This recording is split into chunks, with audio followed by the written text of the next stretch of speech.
ஆண்டுடைய வார்த்தையை பகிர்ந்து கொடுக்கும்படியாக எனக்கு அன்புடன் அழைப்பு கொடுத்த அன்பு பாஸ்டருக்கும் அவருடைய குடும்பத்தாருக்கும் திருச்சபையாளருக்கும் என் இருதயத்தின் ஆழத்திலிருந்து என் நன்றியை நான் உரித்தாக்குகிறேன். யாத்ராகமத்தின் புத்தகம் 2ஆம் அதிகாரம், புக் ஆஃப் எக்ஸோடஸ் சாப்டர் 2, 2ஆம் அதிகாரம்.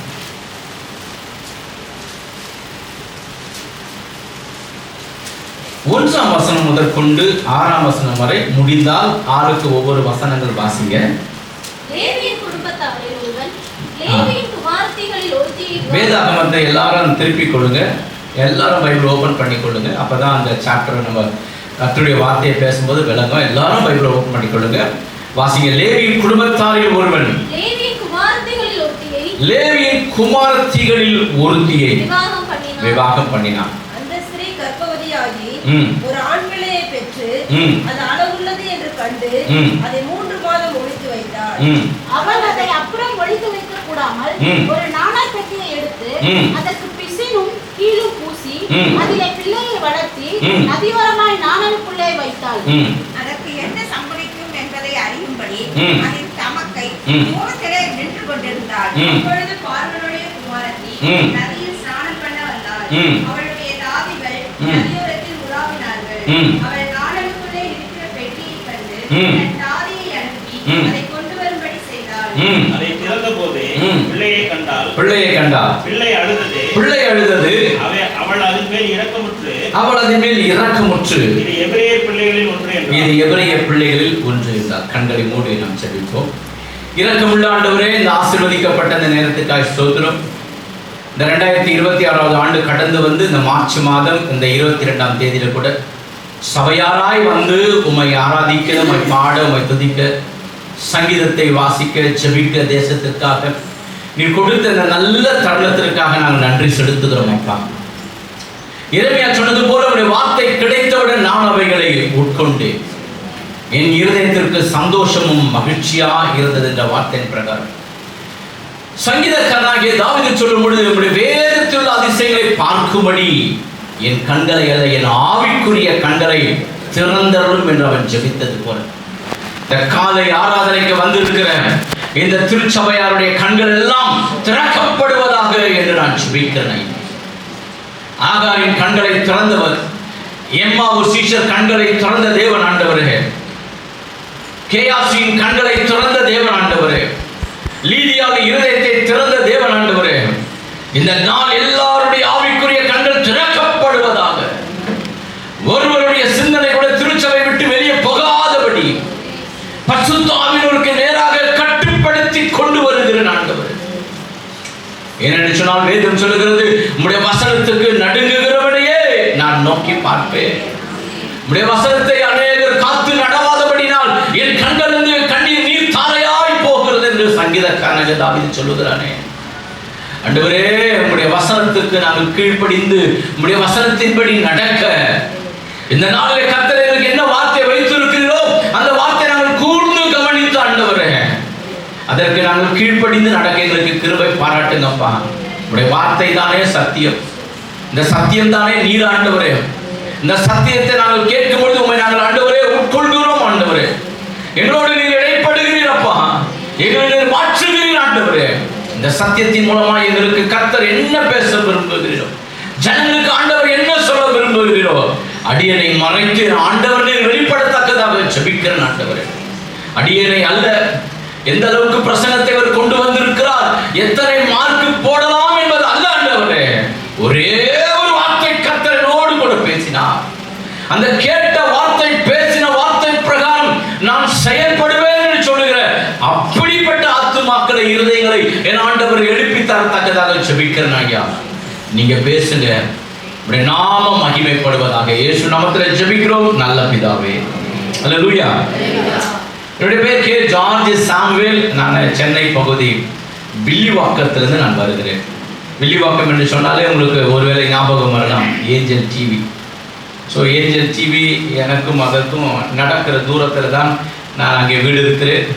ஓய்வு நாள் பாடசாலையில் சண்டே கிளாஸில் ஆண்டவரை என் வாழ்க்கையில் சொந்த ரட்சகராக நான் ஏற்றுக்கொண்டு பரம்பரை முருக பக்தர்களாக இருந்த என்னுடைய குடும்பத்தில் நான் முதல் கிறிஸ்தவனாகவும் முதல் ஊழியக்காரன் ஆகும்படியாய் ஆண்டவர் எனக்கு உதவி செய்தார். அதனால என் தகப்பனார் ஒரு கிரைம் டிபார்ட்மெண்ட்ல இன்ஸ்பெக்டராக இருந்து வேலை பார்த்தவர். பிறகு கொஞ்சம் வருஷம் இருந்துட்டு எனக்கு அந்த வேலை வேண்டான்னு அவர் அதை உதறி தள்ளிவிட்டு பிறகு இன்டர்னல் கோச் ஃபேக்டரியில் எங்கள் அப்பாவுக்கு ஸ்டெனோ வேலை, ஜிஎம்க்கு அடுத்ததாக இருக்கிற அந்த ஆஃபீஸில் ஐசிஎஃப்ல, நாட் இன் ரயில்வே, ஐசிஎஃப்ல அப்பாவுக்கு ஆண்டவர் வேலை கொடுத்தா. எனக்கு 3 அக்கா, நான் 4வது. எனக்கு இன்னும் 2 தம்பி இருக்காங்க. நாங்கள் 6 பேர். இந்த 6 பேர் இந்த குடும்பத்தில் என் தகப்பனுக்கு அதிகமாக பிடித்தது இந்து மார்க்கத்தை வணங்குவதும், பிறகு அதிலே என் தகப்பன் இருக்கிறதான அந்த சூழ்நிலையில ஒரு வீட்டு வாசல கோலி விளையாடிட்டு இருக்கிறப்போ அந்த என்னடா உள்ள சத்தம் கேட்குதுன்னு அந்த சத்தத்தின் கதவை ஒரு அக்கா திறந்தாங்க. அந்த அக்கா பேர் டெய்சி டாரத்தி. அந்த அக்கா கதவை திறந்து என்ன உள்ள கூப்பிட்டாங்க. அப்ப எனக்கு நான் 4ஆம் கிளாஸ் படிச்சுட்டு இருக்கிறேன்னு நினைக்கிறேன். அந்த 4ஆம் கிளாஸ் 5ஆம் கிளாஸ் அந்த வயதுல என்னை அந்த ஓய்வு நாள் பாடச்சலுக்குள்ள உள்ள கூப்பிட்டு அன்றைக்கு குட்டி நாணையா கழுதை குட்டி நாணையா ஏசு ராஜா ஏறி செல்லும் குட்டி நாணையா என்ற பாடலை கேட்டு என்னைக்கு அன்னைக்கு உள்ள அந்த கிறிஸ்தவத்துல நுழைஞ்சினோம். அன்னிலிருந்து இன்னைக்கு வரைக்கும் ஆண்டவர் இந்த கிறிஸ்தவத்துல நிலையாக நிற்கும்படியாக ஆண்டவர் எனக்கு பாராட்டின கிருபைக்காக நான் அவருக்கு நன்றி செலுத்துகிறேன். அல்லேலூயா. அந்த ஓய்வு நாள் பாடசாலையில் ஆண்டவரை ஏற்றுக்கொண்டேன். ஆண்டவர் எனக்கு கொடுத்த இந்த ரட்சிப்பு விலையேற பெற்றது என்பதை நான் ஒவ்வொரு நாளும் உணர்கிறேன். அநேக தடவை ஆண்டவருடைய சமூகத்தில் நான் கண்ணீர் விடுகிறேன். ஆண்டவரே, நீர் எனக்கு கொடுத்த இந்த மகத்தான ரட்சிப்புக்காக நன்றி அப்பா. நான் மட்டும் ரட்சிக்கப்படாமல் இருந்திருந்தால் இன்றைக்கு என் வயதில் இருக்கிறவரை போய் பார்த்தால் கொஞ்சம் பேர் உலகத்தில் இல்லை, செத்துட்டு இருக்கிறாங்க. ஏன்னா குடி பழக்கத்தில் போயிட்டு இருக்கிறாங்க. கொஞ்சம் பேரை பார்க்கும்போது தெருவிலே அவர்கள் கந்தை துணியை போல, அவர்கள் காய்ந்த சத்தையை போல இருக்கிறதை நான் பார்க்கிறேன். ஆனால் என்னை நான் கண்ணாடியில பார்க்கும்போது, ஆண்டவரே, என்ன நீங்க ரட்சித்தனால எனக்கு நான் ஒரு உருப்படியாக ஒரு மனுஷனா வச்சிருக்கிறீங்களாப்பா, ஒவ்வொரு நாளும் நினைத்து கண்ணீர் விட்டு ஆண்டவருக்கு நன்றி செலுத்துகிறதை ஒரு பாக்கியமாக கருதுகிறேன். அல்லேலூயா. இதுவரை நான் எல்லாரும் சொல்லுவாங்க அனுபவ சாட்சின்னு சொன்னா எல்லாரும் என்ன சாட்சி சொல்லுவாங்கன்னா, நான் குடித்தேன், நான் சினிமா தியேட்டருக்கு போனேன், நான் பலவிதமான பாவ பழக்க வழக்கங்களுக்கு அடிமையா இருந்தேன், பலவிதமான சாட்சியை சொல்வார்கள். அப்படிப்பட்ட சாட்சி ஒன்றும் என்கிட்ட கிடையாது. நான் சினிமா தியேட்டருக்குள்ள இது வரைக்கும் போனதே இல்லை. எல்லாம் பெரிய ஸ்கிரீன் இருக்குன்றாங்க, நிறைய சேர் போட்டிருக்கோன்னு இருக்காங்க. ஆனால் ஆண்டவருடைய தயவு வரைக்கும் சினிமா தியேட்டருக்குள்ள பிரவேசிக்காதபடி யோசுவா ஆசாரிப்பு கூடாரத்தை விட்டு நீங்காமல் இருந்தது போல அங்கே சென்னையில சாம்சுந்தரம் பாஸ்டர் என்று சொல்லுகிற அந்த ஏசிய சபையில ரட்சிக்கப்பட்டு ஞானஸ்தானம் எடுத்து இம்மட்டுமாய் நிற்கிறேன் என்று சொல்லுகிற நான் விழாமல் இருக்க கர்த்தர் எனக்கு கிருபை பாராட்டுவார். அல்லேலூயா. இம்மட்டுமாய் இந்த கிறிஸ்தவத்துல ஓடி வருகிறதை நினைக்கும் பொழுது நான் மகிழ்ந்து கர்த்தருக்குள்ள களி கூறுகிறேன். அல்லேலூயா. இந்த வாசித்த இந்த வேத பகுதியிலிருந்து ஒரு சத்தியத்தை நான் உங்களுக்கு போதிக்க விரும்புகிறேன். யாத்திராகமம் புத்தகம் இந்த 2ஆம் அதிகாரம் இந்த 1லிருந்து இந்த 6 வசனங்களை நீங்கள் வாசிக்கும் பொழுது ஒருவேளை யோசித்திருக்கலாம், நாங்கள் இந்த வசனத்தை ஓய்வு நாள் பாடசாலையில சண்டே கிளாஸ்ல நாங்கள் இதை கதையாக பார்த்திருக்கிறோமே, இதுல என்ன ஒரு வார்த்தை நாம் இன்றைக்கு சத்தியத்தை கேட்க போகிறோம் என்று ஒரு குழப்பம் இருக்கலாம். அல்லேலூயா. இங்கே பார்க்கும்போது இந்த 2ஆம் அதிகாரம் முதல் வசனம் சொல்லுகிறது, லேவியின் குடும்பத்தாரில் ஒருவன் லேவியின் குமாரத்திலே ஒருத்தியை விவாகம் பண்ணினான். இந்த அதிகாரத்தை வாசிக்கும் பொழுதே இந்த முதல் வசனம் என்னமோ புதுசா இப்பதான் ஒரு குடும்ப கதையை சொல்லுகிறது போல சொல்லுகிறது. ஆனால் ஏற்கனவே அந்த குடும்பத்துல 2 பேர் பிறந்து இருக்கிறார்கள். ஒரு ஆமென் சொல்லுங்களேன். அல்லேலூயா.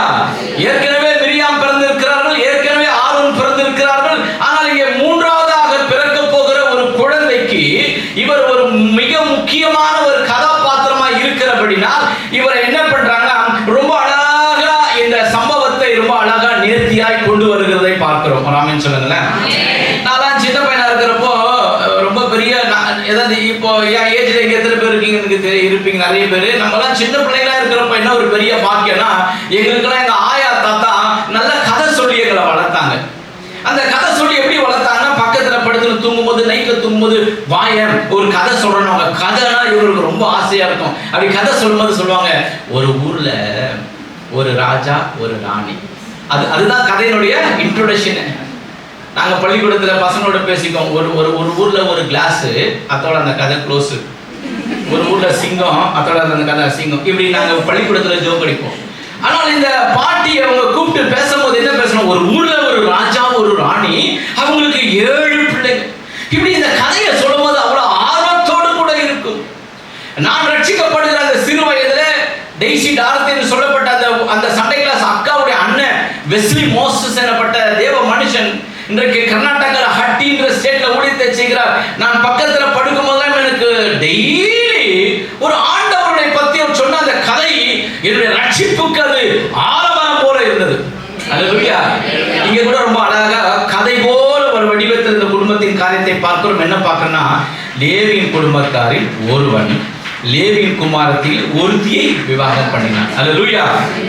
இதை இப்படி சொல்லிவிட்டு இங்க வேதம் சொல்லுகிறது, இரண்டாவதாக அந்த ஸ்திரீ கர்ப்பவதியாகி ஒரு ஆண் பிள்ளையை பெற்று. என்ன பிள்ளை பெற்று?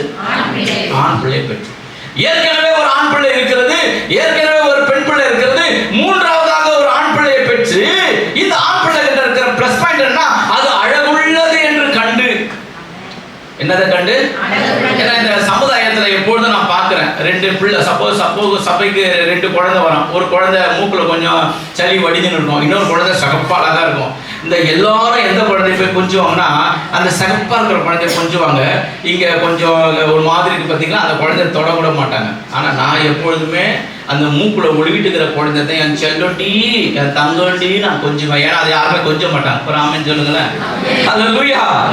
இந்த குழந்தை எப்படிப்பட்ட ஒரு குழந்தையா இருக்கிறதுனா, அது அழகுள்ளது என்று கண்டு அதை 3 மாதம் என்ன பண்ணாலாம்? ஒளிச்சு வச்சாங்க.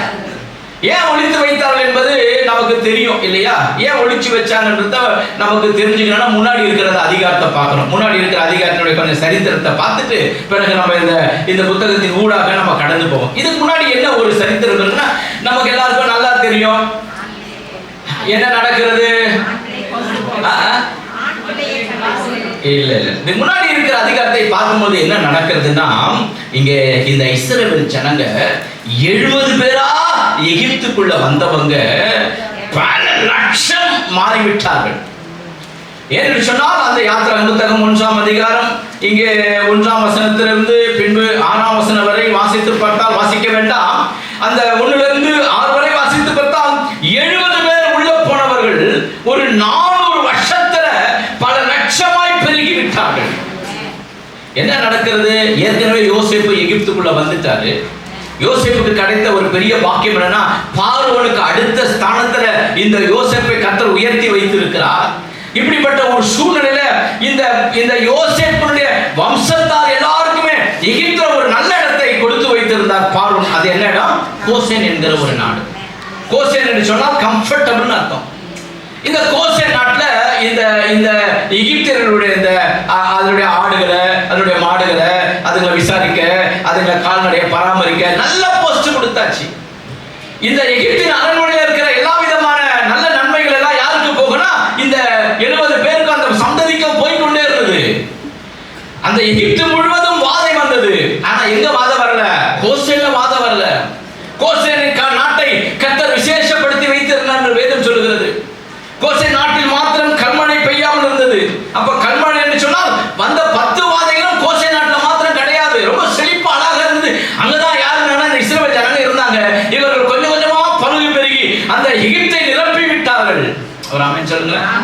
எகிப்து என்பது இந்த வேதம் உருவாக்கப்பட்ட, இல்லாவிட்டால் இந்த உலகம் உருவாக்கப்பட்ட அந்த ஆரம்ப காலத்தில் எகிப்து என்பது ஒரு சாதாரணமான ஒரு நகரம் அல்ல, ஒரு வல்லரசு நாடு. பிறகு அசிரியா ஒரு வல்லரசு நாடாக இருந்தது. அசிரியா அந்த நினிவே பட்டணம் வல்லரசு நாடாக ஆவதற்கு முன்பதாக இந்த எகிப்து வல்லரசு நாடாக இருந்தது. எகிப்தை 2ஆக பிரிப்பாங்க. ஒன்று மேல் எகிப்து, இன்னொன்று கீழ் எகிப்து என்று என்ன பண்ணுவாங்க? பிரிப்பாங்க. உலகத்தில் இன்றைக்கு அநேக அதிசயங்களிலே ஒரு அதிசயம் இருக்குன்னா அது என்ன அதிசயம்? அது எகிப்தினுடைய பிரமிடுகள் இன்றைக்கு அதிசயமா இருக்கிறது. எகிப்தியர்கள் கட்டிடக்கலை நிபுணர்களாக காணப்பட்டார்கள். இன்றைக்கு நீங்கள் தலையா ரொம்ப அழகா வாரின்னு வந்திருக்கீங்கன்னா அந்த சீப்பை கண்டுபிடிச்சோம் எகிப்தியர். இன்னைக்கு கண்டிப்பா எல்லாரும் குளிச்சுட்டு வந்திருப்பீங்க விசுவாசிக்கிற அந்த சோப்பை கண்டுபிடிச்சது எகிப்தியர்கள். கரண்ட் போனா அங்க திடீர்னு உங்களுக்கு இன்னைக்கு பல லைட்டை நம்ம யூஸ் பண்றோம், ஆனா அன்னைக்கு மெழுகுவர்த்தியை கொடுத்தோம் இல்லையா, அதை கண்டுபிடிச்சவங்க எகிப்தியர். பிறகு எகிப்தியர்கள் முகம் பார்க்கிற கண்ணாடி, இன்னைக்கு முகம் பார்க்கிற கண்ணாடி இருக்கீங்களா, அதுக்கு அது வாய் இருந்தா அழுவும். ஏன்னா நீங்க போய் நின்று மணிக்கணக்கா உங்க அழகை கட்டாது, அதுக்கு அழுவும். அது அந்த முகம் பார்க்கிற கண்ணாடியை கண்டுபிடிச்சது யாரு? எகிப்தியர்கள். ஒரு பாடி அதை எம்பாமிங் பண்ணி பல வருஷம் கெடாமல் இன்னைக்கு வரைக்கும் யாராலும் கண்டுபிடிக்க முடியல. 4000 வருஷம் அந்த பாடி இருக்குதுன்னா அந்த மருந்தை கண்டுபிடிச்ச யாரு? எகிப்தியர்கள், கட்டிடக்கலை நிபுணர்கள். இன்னும் எகிப்தியரை சொல்லிக்கொண்டே போகலாம். அந்த எகிப்து நாட்டை இன்னைக்கு வரைக்கும் அதை செழிப்பாய் மாற்றி கொண்டிருப்பது நைல் நதி. ஆமென் சொல்லுங்களேன். பைபிள் செட் எடுக்கிறேன் நான். ஹல்லேலூயா. பிரசங்கத்தில் போவதற்கு முன்னாடி ஒரு சின்ன இன்ட்ரோடக்ஷன் கொடுக்குறேன். உங்களுடைய எண்ணங்களை ஆர்வங்களை நான் தூண்ட விரும்புகிறேன். அமேசான் காடுகளிலே தோன்றுகிற இந்த நைல் நதி ஆப்பிரிக்காவின் வழியாக 5000 மைல் தூரம் பிரவேசித்து இன்றைக்கும் இந்த எகிப்தை என்ன பண்ணுகிறது? அவை இரண்டாக, அதுதான் மேல் எகிப்து, கீழ் எகிப்து. அப்ப எகிப்தை செழிப்பாக்குவது நைல் நதி, இஸ்ரவேலை செழிப்பாக்குவது யோர்தான் நதி, பலஸ்தீனாவை இரண்டாக பிரிப்பது கலிலேயா கடல். இப்படி இரண்டாக பிரிப்பது போல இந்த எகிப்து வல்லரசு நாடாக அந்த காலத்துல இருந்தது. அதனால என்ன நடந்தது? ஜனங்கள் பெருகிட்டாங்க. இப்படி பெருகின உடனே இந்த இஸ்ரவேல் ஜனங்களுக்கு நன்மை போய்கொண்டே இருந்தது. இங்க ஒரு பெரிய ஷாக்கிங் நியூஸ் வருது. இந்த இஸ்ரவேல் ஜனங்களுக்கு என்ன ஷாக்கிங் நியூஸ் வருது? வாசிப்போம். அந்த யாத்திராகம புத்தகம் 1ஆம் அதிகாரம் 8ஆம் வசனத்தை வாசிப்போம். யாத்திராகமம் 1:8. யோசேப்பை அறியாத புதிய ராஜன் ஒருவன் எகிப்திலே தோன்றினான். இங்கதான் இந்த சரித்திரமே மாறி. இந்த 1ஆம் வசனத்திலிருந்து இந்த 7ஆம் வசனத்துக்குள்ள 70 பேர் போனவங்க என்ன ஆயிட்டாங்க? நிறைய பேர் ஆயிட்டாங்க. ஆனா இங்கே பார்க்கிறோம் இந்த 8ஆம் வசனத்துல யோசேப்பை அறியாத புதிய ராஜன் ஒருவன் எகிப்திலே தோன்றினான். இவன் என்ன தெரியுமா பண்ணா? வந்த உடனே இந்த நேரா இந்த அரண்மனையில நாளாக புத்தகம் இருக்கிறது, அந்த குறிப்பேடு புத்தகம் இருக்கிறது, ஆங்கிலத்தில் சொன்ன டைரி. அந்த நாளாக புத்தகத்தை என்ன பண்ணா எல்லாத்தையும் அப்படி கொளுத்தி போட்டுட்டான். ஏன்னா இதுக்கு முன்னாடி இருந்த அந்த பார்வோன் செஞ்சார் இல்லையா, அந்த நன்மை எல்லாம் எரிச்சு போடு. இதற்கு அப்புறம் நான் என்ன நன்மையை செய்ய போகிறேன், அந்த நன்மை எழுதப்பட வேண்டும் என்று என்ன பண்ணாங்க? ஒவ்வொரு ராஜாக்களும் அவங்களுடைய நன்மைகள் தான் பேசப்பட வேண்டும், ஏற்கனவே செய்த நன்மைகள் தேவையில்லைன்னு அந்த நாளாகம புத்தகத்தை என்ன பண்ணிட்டார்? எரிச்சு போட்டுட்டார். எரிச்சு போட்டுட்டு இவர் ஒரு புதிய சகாப்தத்தை கொண்டு வரும்போது தான் என்ன நடக்கிறது? இங்க இந்த இஸ்ரவேல் ஜனங்க நம் நாட்டில் பெருகி இருக்கிறாங்க இல்லையா, அதனால இவங்களை என்ன பண்ணணும்? ஒடுக்கணும். ஏன்னா இவங்க நிறைய பேர் பெருகி நம்ம ஜனங்க ரொம்ப பேர் கம்மியாயிட்டு கடைசியில இவங்க நம்மள ஆண்டக்கூடாது, நம்ம மேல மேற்கொண்டு வந்துடக்கூடாது என்பதற்காக ஒரு உபாய தந்திரம் பண்ணிதான் என்ன விஷயம் நடக்குது? பிறக்கிற ஆண் பிள்ளைகள் என்ன பண்ணணும்? நைல் நதியில போட்டுடணும். ஏன்னா நைல் நதி என்பது எகிப்திற்கு தெய்வம் இல்லையா? 10 வாதைகள் என்னதான் வாதைகள் வந்தது, அந்த வாதையெல்லாம் எகிப்திற்கு தெய்வமாகவே இருந்தது. இந்த 10 வாதை எகிப்தியருக்கு வாதை, இஸ்ரவேல் ஜனங்களுக்கு அது 10 அற்புதங்களாக இருந்தது. ஒரு ஆமென் சொல்லுங்களேன். அல்லேலூயா. அதனால இங்க இவர் ராஜா புதிய பார்வன் என்ன பண்ணுகிறார்? ஒரு தந்திரம் பண்ணி இந்த ஆண் பிள்ளையெல்லாம் கொன்னுடணும். எந்த பிள்ளையை வைக்கணும்? பெண் பிள்ளைய. பெண் பிள்ளையை வைக்கணும். பெண் பிள்ளையை வச்சா அது என்ன பண்ணாது? அது அரண்மனையில வேலை பார்க்கும், அது பாத்திரம் கழுவும், அது துணி துவைக்கும், அது அரண்மனையை பெருக்கும், எல்லா வேலையும் என்ன பண்ணும்? அது செய்யும். ஆனா இந்த ஆண் பிள்ளைகளை வச்சு அந்த ஆண் பிள்ளைங்க என்ன பண்ணுவாங்க தெரியுமா? எதிர்த்து கேள்வி கேட்பான், சண்டைக்கு வருவான். எங்க சென்னையில நீங்க பாத்தீங்கன்னா எல்லா இடங்களும் திரும்பி பார்த்தா எல்லா கடைகளிலும் ஒரு போர்டை பார்க்குறேன். என்ன போர்டு பார்க்கறேன்னா, வேலைக்கு பெண்கள் தேவை. வேலைக்கு யார் தேவை? ஒரு இடத்துல கூட என் கண்ணுக்கு அகப்படல வேலைக்கு ஆண்கள் தேவை போடவே இல்லை. என்னன்னு பார்த்தா இந்த பெண்கள் வேலைக்கு வந்துட்டாங்கன்னா ஈஸியா ஏமாத்தலாம் அவங்கள. 30 நாள் ரெகுலரா வந்தா அட்டெண்டன்ஸ் இல்லையா, நேரத்தோட வரணும், நேரத்தோட போடணும், கேள்வி கேட்க மாட்டாங்க, எதுவுமே கேட்க மாட்டாங்க. ஆண்கள் அப்படி கிடையாது. ஆண்கள் வந்து கோவம் வந்துச்சுன்னா சட்டையை மேனேஜர் பிடிச்சின்னு வெளியே வந்துருவான், இல்ல ரோட்ல எங்கேயாவது 4 பேரோட நிற்பான், சம்பளத்துக்கு சண்டை போடுவான், பெரிய பெரிய இது காரியங்கள் பண்ணுவான். அதனால ஆண்கள் வேலைக்கு வேணாம், யார் தான் வேலைக்கு வேணாம்? பெண்கள் வேலைக்கு வேணாம். அது ஒரு அல்லேலூயா. இங்க நம்ம பார்க்கிறோம், பிறக்க ஆண் பிள்ளை எல்லாம் என்ன பண்ண? கொண்டு போட்டுடு. என்ன பண்ண? கொண்டு போட்டு. நீ கூட நிறைய தாய்மார்களுக்கு ரொம்ப பிடிச்ச அது என்னன்னா, என்ன குழந்தை ரொம்ப பிடிக்கும்னா ஆண் குழந்தை தான் பிடிக்கும். என்ன குழந்தை பிடிக்கும்? எதுக்கு சொல்லுங்க பார்க்கலாம். ஆண் குழந்தை பிறந்தா ஒரு பழமொழி சொல்லுவாங்க, கடைசி காலத்துல என்ன ஊத்துவான்? கஞ்சி ஊத்துவான். நீங்க ஜென்னி வந்து செத்துருவீங்க. அவன் கஞ்சி தான் ஊற்றுவான். அவன் வந்து ஃப்ரைட் ரைஸ் கொடுக்க மாட்டான், அவன் சில்லி சிக்கனோ சிக்கன் ஃப்ரைட் ரைஸ் கஞ்சி தான் ஊற்றுவான். ஆனால் உண்மையை சொல்லட்டுங்களா, யாரெல்லாம் பெண் பிள்ளையை பெற்றீங்களோ நீங்கள்லாம் பாக்கியவான்கள், பாக்கியவதிகள். அல்லேலூயா. என்ன ஒரு சத்தத்தையும் காணுமே. அல்லேலூயா. எனக்கு ஆண்டவர் முதல் ஒரு பெண் பிள்ளை கொடுத்தாரு. நான் வந்து பாளையங்கோட்டையில் பைபிள் காலேஜ் படிச்சுட்டு இருந்தேன். பாஸ்டர் ராஜேந்திரன் என்று சொல்லுகிற லேவியர் முகாம் தலைவர், அறிந்திருப்பீர்கள் யாராவது? அந்த வேதாகம கல்லூரியிலே நான் 1999 என்னுடைய ஃபர்ஸ்ட் இயர் நான் படிச்சுக்கும் போது எனக்கு கிறிஸ்டியன் எஜுகேஷன் சப்ஜெக்ட் எடுக்கிறாங்க. அந்த கிறிஸ்டியன் எஜுகேஷன் சப்ஜெக்ட் எடுக்கும்போது என்ன சொல்லி கொடுக்குறாங்கன்னா, இந்த ஓய்வு நாள் பாடசாலையை அன்றைக்கு ஏற்படுத்தினது யாருன்னா சோஃபியா குக் அப்படின்னு ஒரு அம்மையாரும் ராபர்ட் ரைக்ஸ்னு ஒருத்தர், 2 பேரும் சபையில இருக்கிற ஃப்ரெண்டுங்க. இங்க இந்த சபையில இவங்க எல்லாம் இருக்கும்போது பிள்ளைங்களாம் என்ன பண்ணுவாங்க, ஆதி காலத்துல சண்டே கிளாஸ் நடக்கிறாங்க, ரோட்ல விட்டுரு பார்க்ல விட்டுருவாங்களாம். இந்த பிள்ளைங்களை என்ன பண்ணுவாங்க, ஒரு கல்லுகளை தூக்கி பஸ்ல அடிக்கிறதும் கார்ல அடிக்கிறதும். ஒவ்வொரு ஞாயிற்றுக்கிழமை பிரச்சனை வந்துச்சு. என்னடா இந்த பிள்ளைங்களை எப்படி கண்ட்ரோல் பண்ண தெரியலையே. அப்பதான் இந்த சோஃபியா குக் அப்படின்ற அம்மையாரும் ராபர்ட் ரைக்ஸ் என்ற இந்த மனிதர் 2 பேரும் friend, not husband and wife. இவங்க 2 பேரும் சேர்ந்து என்ன பண்ணாங்கன்னா, இந்த பிள்ளைங்களை சர்ச்சை நடக்கிறப்ப வெளியே கொண்டு போயிட்டு அவங்களுக்கு ஒரு பாட்டு பாடி அவங்களுக்கு ஒரு கதை சொல்லி என்ன பண்ணிருக்காங்க, இந்த ஓய்வு நாள் பாடசாலை ஆரம்பிச்சவங்க. அவங்க தான் ஃபவுண்டர். அப்போ இந்த டீச்சிங்கை கேட்டுன்னு இருக்கும்போது, அப்போ எனக்கு கல்யாணம் ஆகலை. கேட்டு இருக்கும்போது என் அம்மையில் ஓடுது, ஒரு வேளை நமக்கு கல்யாணம் ஆச்சுன்னா, என்ன அவங்களே அமைதியாக இருக்கீங்க, ஒரு வேளை நமக்கு ஒரு கல்யாணம் ஆச்சுன்னா அந்த கல்யாணத்தை ஆண்டவர் எனக்கு முதல் குழந்தை கொடுக்கணும். அது என்ன குழந்தை கொடுக்கணும், பெண் குழந்தை கொடுக்கணும். அந்த பெண் குழந்தை கொடுத்தா இந்த சோஃபியா என்கிற பேரை என் பொண்ணுக்கு நான் வைக்கணும். ஏன்னா நானும் ஓய்வு நாள் பாடசாலை ஆண்டவரை ஏற்றுக்கிட்டேன். ஸோ எனக்கும் ஓய்வு நாள் பாடசாலைக்கு என்ன இருக்குது, அந்த கான்ட்ராக்ட் இருக்கு. என் பொண்ணும் பிறந்த சோஃபியான்னு பேர் வைக்கிறேன்னு ஜோம் பண்ணிக்கிட்டே இருந்தேன். ஆண்டவருடைய பெரிய கிருபையில கல்யாணாச்சு. ஆண்டவர் முதல் பொண்ணை கொடுத்தாரு. சோஃபியான்னு ஒரு பேர் நான் செலக்ட் ஏற்கனவே பண்ணி இருந்தது. கொஞ்சம் உடம்பு சரியாம முன்ன போய் அந்த சளி பிரச்சனை இருந்தாலும் என்ன பண்ணணுமோ ஒரு கிரேஸ் என்ற பேரை முன்னாடி கொண்டு வந்து கிரேஸ் சோஃபியான்னு வச்சுட்டேன். ராமன் சொல்லுங்க. இப்ப அவ காலேஜ் இன்னும் 3 மாசத்துல 3rd இயர் முடிக்க போறா. ராமன் சொல்லுங்க. ஹல்லேலூயா. முதல் குழந்தை பெண் பிள்ளையை கர்த்தர் கொடுத்தாரு. அதற்கு பிறகு என் ஒய்ஃபுக்கு ஆண் பிள்ளை தான் வேணும், ஆண் பிள்ளை தான் வேணும், ஆண் பிள்ளை தான் வேணும்னு அண்ணால மாதிரி போய் லவலவலவலவலன்னு சர்ச்சையில கத்தி கித்தி ஒரு வழியா ஒரு ஆண் பிள்ளையை பெற்று 2 பேரும் ரொம்ப ஃப்ரெண்டா இருக்கிறாங்க. என் பையன் நான் கண்டுக்கவே மாட்டான். என் வண்டி வேணும், என் காசு வேணும், எல்லாம் வேணும். ஆனா என் மூஞ்ச மட்டும் பார்க்க மாட்டான். என்ன பண்ண மாட்டான், என் மூஞ்ச மட்டும் பார்க்க மாட்டான். என் வண்டி வேணும், அப்புறம் டெய்லி ஸ்நாக்ஸ் காசு வேணும், எல்லாம் வேணும். ஆனா என் முகத்தை மட்டும் பார்க்க மாட்டான். அவருக்கு யாரை பிடிக்குது, அம்மா பிடிக்குது. எனக்கு யாரை பிடிக்குது, பொண்ணு பிடிக்குது. ஆனா பொண்ணை பெற்ற நான் பாக்கியவான் என்று சொல்லி இங்க பார்க்கல. இந்த இந்த யாத்ரா புத்தகம் 2ஆம் அதிகாரத்துல நல்ல கவனிங்க. அந்த ஸ்திரீ கர்ப்பவதியாகி ஒரு ஆண் பிள்ளையை பெற்று அது அழகுள்ளது. ஏன் இந்த புதிய பார்வன் இந்த குழந்தைகளை விட்டு சொன்னான்? இங்க பார்க்கிற இந்த மோசேக்கும் இங்க புதிய ஏற்பாட்டில் இருக்கிற நம்ம இயேசுக்கும் நிறைய ஒப்பனை இருக்கிறது. நிறைய ஒப்பனை இருக்கிறது. இவர் பிறக்கும் பொழுதும் பொண்ணு போட சொல்லிட்டாங்க. யார? மோசேய. இயேசு பிறக்கும் போதும் பொண்ணு போட சொல்லிட்டாங்க. இவர் 2 கட்டளை கொண்டு வந்தார் மோசே. அவர் கூட என்ன பண்ணார், இயேசு 2 கட்டளை கொடுத்தார். அவர் வானத்திலிருந்து மன்னாவை மோசே என்ன பண்ணாரு, மன்னா கொடுக்க முடியாத ஆண்டவர் உதவி செய்தாரு. இவர் வானத்தின் மன்னாவாகவே இயேசு இருந்தார். இந்த மோசேனுடைய முகம் மலையிலிருந்து கீழே இறங்கினதும் பிரகாசித்தது. ஆண்டவருடைய முகம் கூட மத்தேயு 17ஆம் அதிகாரத்துல பிரகாசித்தது. ஒரு ஆமென் சொல்லுங்க. நீங்க ஒருவேளை அடுத்த மாசத்துக்குள்ள ஒருவேளை நீங்களா ஒரு ட்ரை பண்ணி பைபிள்ல இயேசுவுக்கும் இந்த மோசேயுக்கும் எத்தனை ஒற்றுமைன்னு நீங்க ஆராய்ச்சி பண்ணி பார்த்தீங்கன்னா கிட்டத்தட்ட 50 ஒற்றுமை இருக்கிறது. ஒரு ஆமென் சொல்லுங்க. எத்தனை ஒற்றுமை இருக்கு?